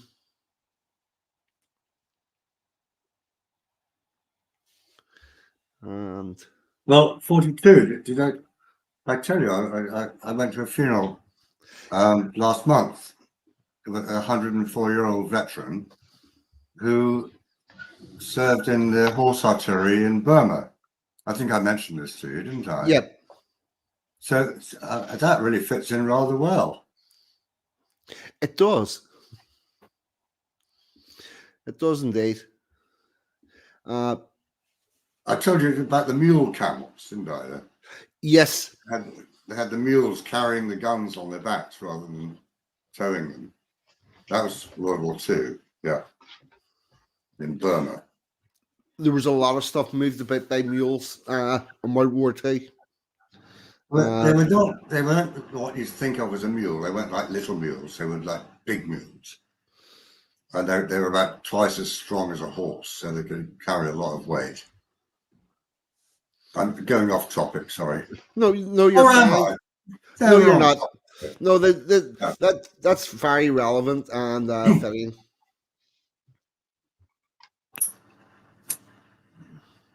Here, Slim, see what you were saying about the houses down around where you live getting bombed in the Blitz because of the mist. The house I used to, yep, That well, was Govan. the house I used to live in, the street facing me, there was the end house in the street had a chimney pot, that had plants and stuff growing out of it. And I sort of said, what's the crack with that? It says, well, the house beside that chimney pot belonged to the house beside it, which was hit by a bomb in the Blitz in Belfast.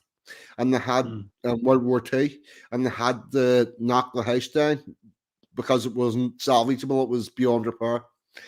But they had to keep the chimney pot and stuff because if they took that away, it would have damaged the house next to it. You call it a chimney breast. Yeah, the chimney breast. Yeah. Very common anywhere in Britain where they built ships or anything. It was very common for the houses around it to get a good plaster with bombs because they couldn't hit shit. No, the aiming wasn't that great at that time period. They talked about pickle barrel accuracy, but it would be lucky to hit a football field, is the truth. Oh, funny to mention that. The Oval Football Ground in East Belfast, it was bombed during the Blitz because it was right beside the shipyard. And they thought that shape, they thought it was some big tank of something, where it was being used for the docks or whatever, the shape of it. And it got hit. And there's still a World War II pillbox behind one of the goals because they put observers up there in that pillbox to observe where the bombs were coming down. I might actually see if I can find a picture. Work still lying about.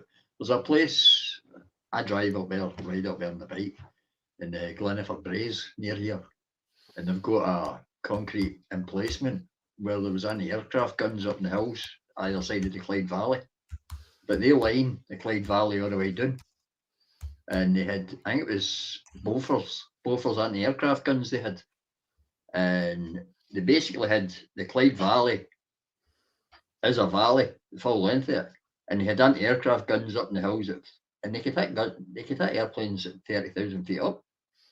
I mean, these guns fire a long way up, you know what I mean? So yeah, they still bombed it, and it was let's face it, these things are horrific for everybody involved. Whether you're drummed into the army or you get bombs landing in your scheme, it's just horrible. And then you pipe for it for generations. There's no upshot. There's no good points to a war. And we're getting involved in one again. Out there in the Middle East, it's escalating rapidly. We're all going to be involved in it. And then they're here, upsetting with armistice parade and all of that. It's mad. It's absolute madness. And you see these people all joining in. Oh, I'm with Palestine. I'm going to have to say, fuck the Palestinians. They're a bunch of arseholes. Every time the Israelis give them a break, they start shooting. They start shooting, right? And see when the Israelis have had enough and say, wait a minute, hang on. Smack. Oh, well, they're fucking shooting back at us there. What are they doing now? They're fucking shooting at us, the Israelis. What are they doing? They're pure war criminals. They're fucking shooting back at us. All we done was fire 5,000 rockets. All we did was mine out underneath them. All we did was fucking infiltrate them and blow their houses up. All we do is fucking attack them daily at a war. All we do is wreck them fucking... What do they do? We're pure victims. Oh, free Palestine. It'll be fucking free Palestine if I had anything to do with it, I'll tell you. Yeah, say that. Allegedly. Who they need to pick free Palestine from is Hamas, but let's try to get off the Palestine. Right. That's what I'd do to Palestine. I'd turn into free parking. That's a free it'd be. Free parking. Right. See this building I've got up here? That's the pillbox at the Oval Football Ground in East Belfast. Bitchute, isn't it? Yeah, well, it's been there from the war, and it's been there since the war. It's not looking so great now, but I know they're different. It's a different situation. Maybe that's probably just I don't know. Certainly no the substantial structures that's up in the hills. You're talking 3 feet of concrete and an iron door still after all these years. This was put up there for observation more than anything else. I've often wondered what's still inside them because it's new locks. They're no new, but they're no like old rusted solid. Somebody owns it. These emplacements with a pillbox underneath it. They had guns mounted on them at one time, but the guns are long gone, obviously. Yeah. But it must be pristine inside because it's always been in somebody's keep. Well, it appears to me that it had at least eyes and a nose, so presumably it can see and smell, but that's about it.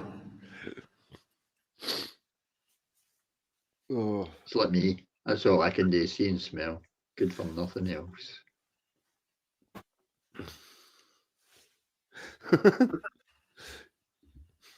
I'm going to presume he's talking about pillbox and stuff. All the ones down the Thames River smell of piss. In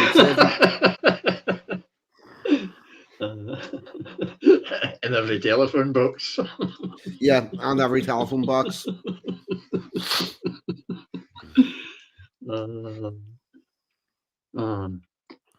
do you think is going to happen? Since we're talking about the remembrance and all the rest, a lot more to remember soon. Do you think this is going to escalate out of control over there in the Middle East?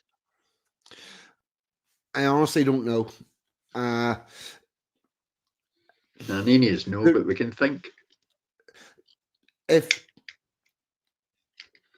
America has got less influence than it had, and I think we currently have a chance of getting a 2-state solution. If the Arabs will agree to it. Not a chance. Not a fucking chance, well, mate. I also think that the Palestinians won't agree to it because the rest of the Arab world won't agree to it. But well, I agree to that. I would say people keep talking about it 1947, 1948. It was 1920, and then there was a thing in 1966, and there was a thing in. This started 1,500 years ago when Muhammad get kicked out for being a Muslim or to being a Jew. Sorry, and started up the Muslims because Muhammad was seen as a fucking idiot. He was seen as something doolally. That's a fact. He got kicked out of Judaism. So he was like that.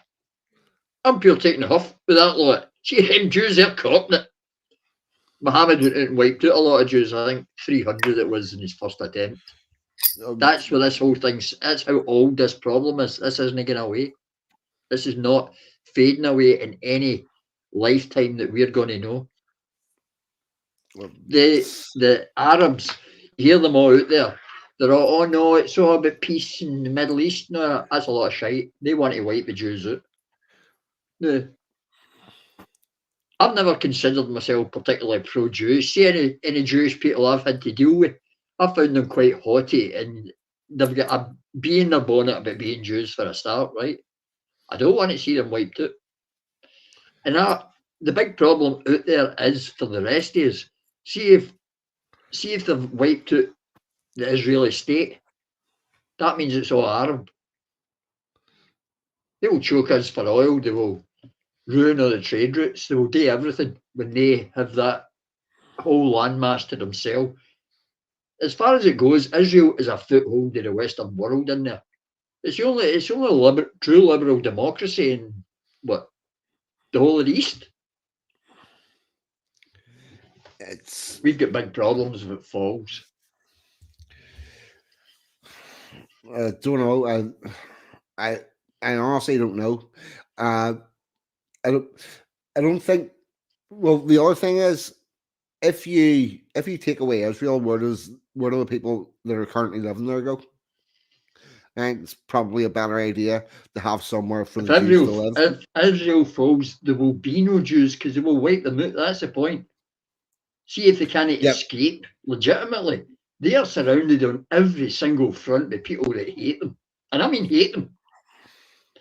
Yep. And it's as old as recorded history, in fact, this problem. The Arabs make it as if, oh no, we don't care. That's not true. That is not true. It's actually a part of their thing, it's actually in the Quran. Their hatred, their opinions. So they don't need to tell you about it. It's there written into their religion. It's not actually a religion, it's a religious theology. And it's right. and everything in it. It's a way of life, it's a ethos, it's all that wrapped in together. It's a big mud ball that you've got to accept the whole thing. Yeah. Slim, to be honest with you, that's a conversation for another day, mate. I want to try to keep this about remembering our people, or remembering the people that have went to war, be they from whatever. We did fight. We have fought out there. That's the point. Oh, well, yes, we did. That's the year about the 1948 thing. We lost people out there to settle this up. The German Special Forces GSG-9 trained with the SAS at Hereford. The only supposedly ally special forces that don't train with the SAS at Hereford are Mossad. There's a reason for that. You know, I don't know. There needs to be a two-state solution. That's pretty much where I'm at with all that. It's hard to know exactly what's happening because both of them lie. I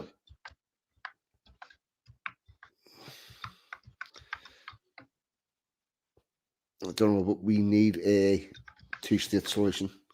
And I'm going to get up another little video.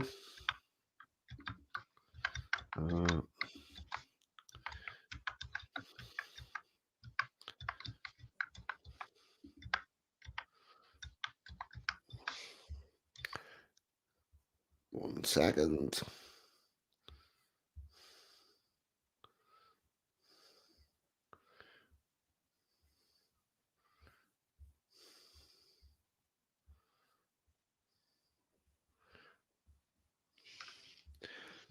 Seem to have lost that. Right, 1 second.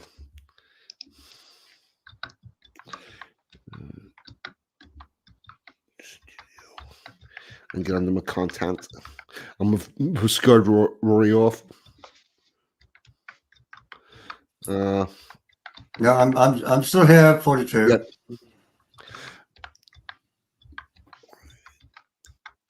One second. I'm just trying to find us videos.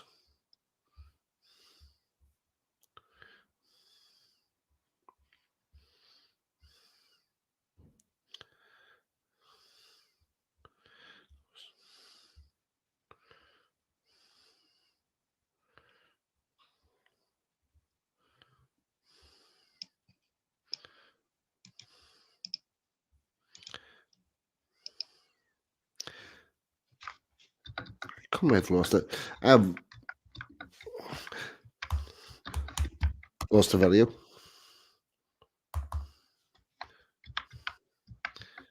All right. Here we go.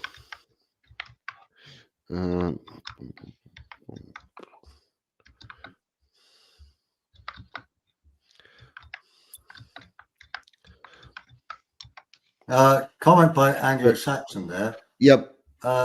Isn't Mossad's motto "Make war by way of deception"? I believe he is correct.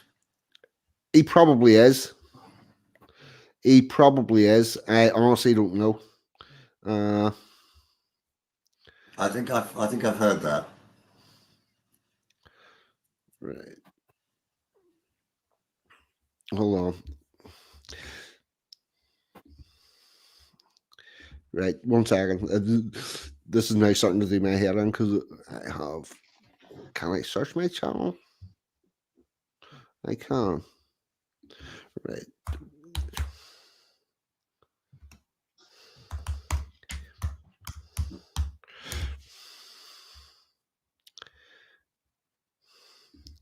Here we go. I've now got it.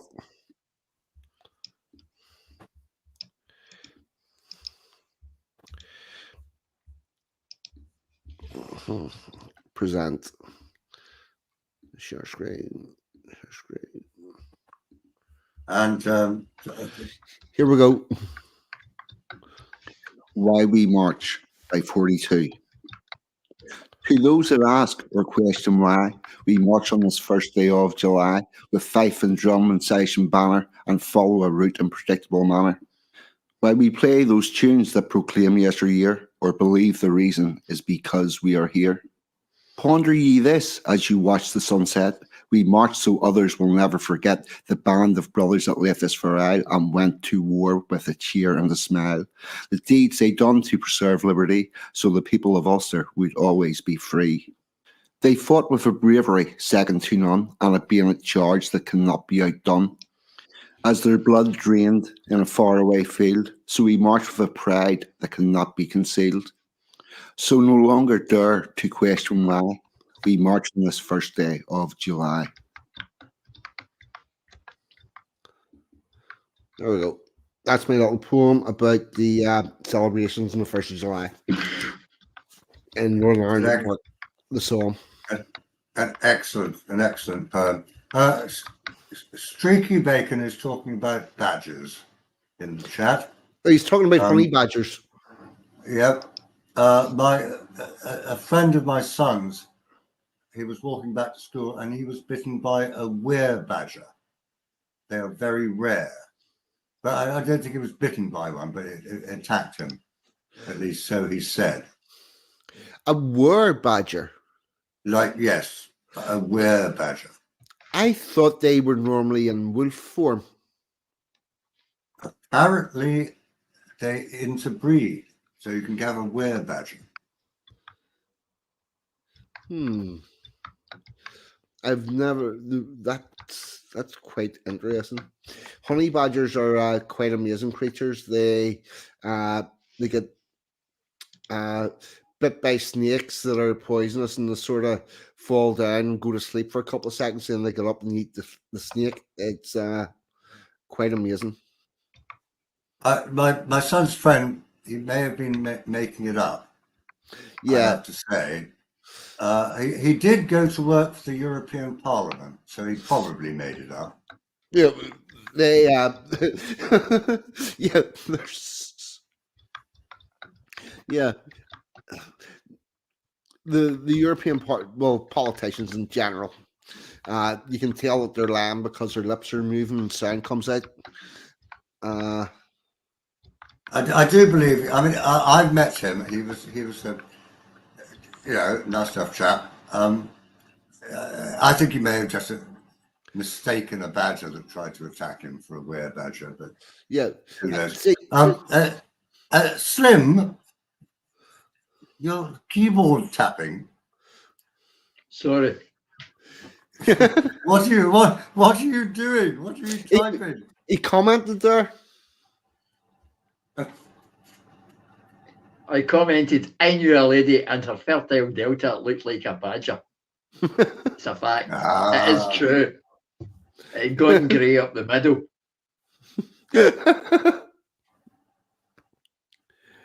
Oh It didn't go very well. Can't say it did. no, right. Well, so Only win them all. 42. So 42, we have Remembrance Day tomorrow. We do indeed. At the Cenotaph, don't we, in England? Do you have the same thing in Ulster? Yeah, well, there'll be the main one at Belfast City Hall, and Right. I am going to a local remembrance service. Yeah. We have war memorials, and basically, if you put a pin in, if you put a pin in the map where I live and draw a circle of about, it's like 3 miles, there's probably about 5 war memorials in that area, and there's some of them have services every year. There's some of them that have them in intermittent years. So I'm going to go to a local one just up the road a bit. Well, I think I will too. I did have plans to go to the Veterans PTSD camp just outside Bath in Somerset.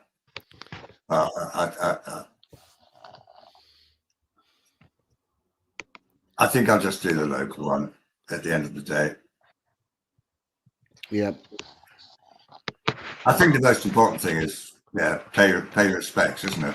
Yeah. It doesn't really matter where you go. You know, it's going to the larger one or going to a smaller one or whatever.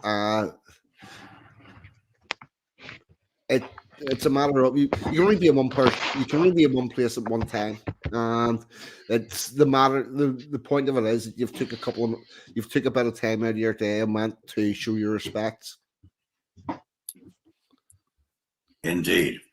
Yeah, you're absolutely right. And I think with that, I think I'm going to possibly do another poem and then start wrapping this up. No. Can I duck out before it? Because I've got to deal with the wee man. Yes. Yes, well, away you go, Skim. If you need to go, go. Thank you very much. It's been swell. I will catch you again. And I'll be listening in the background. And thank you very much for coming on and your stories. That's been a pleasure always. Good night, Slim. Good to see you. Good to talk to you. Long road up, short road down. Isn't it? Right. Good night, guys. Good night. All the best. Can't remember the name of this poem.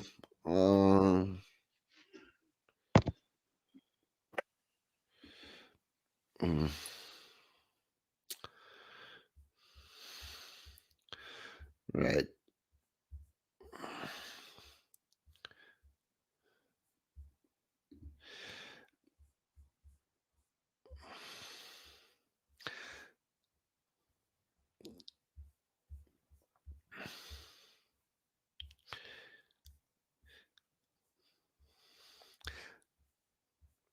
I need to organize my poems in the list because I can't remember the name of this one. Here we go. I'm going to do this and then I'm going to start winding up. This poem is called Band of Brothers.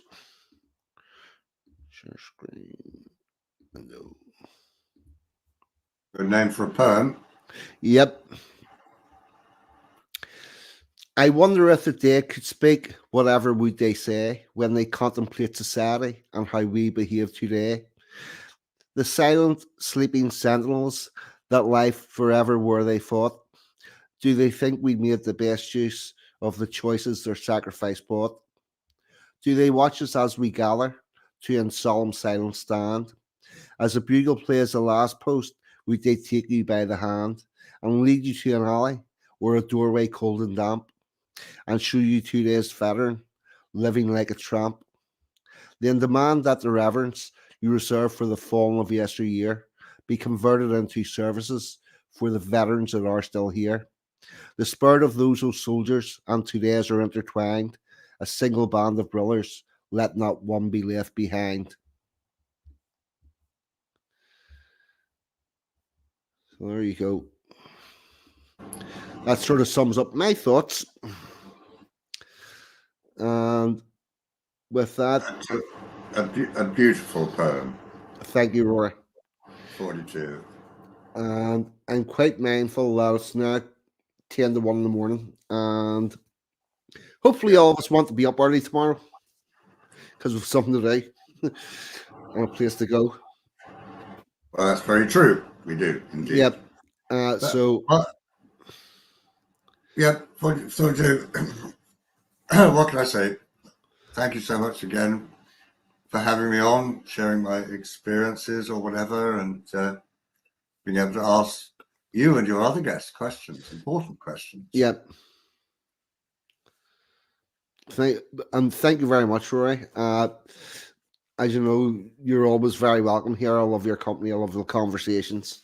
And to be totally honest with you, tonight would not have been right without you on.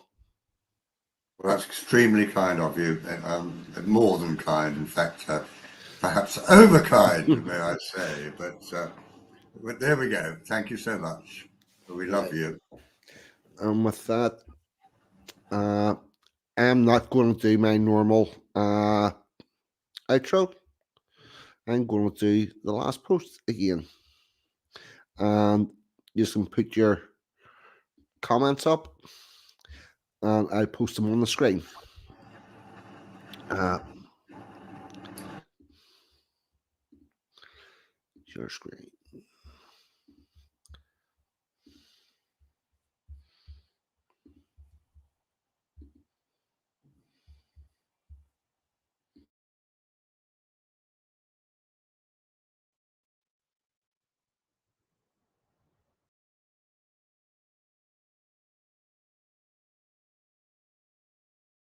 Okay, everybody. The guests have been the guests. They have been incredibly well mannered, poignant, and excellent.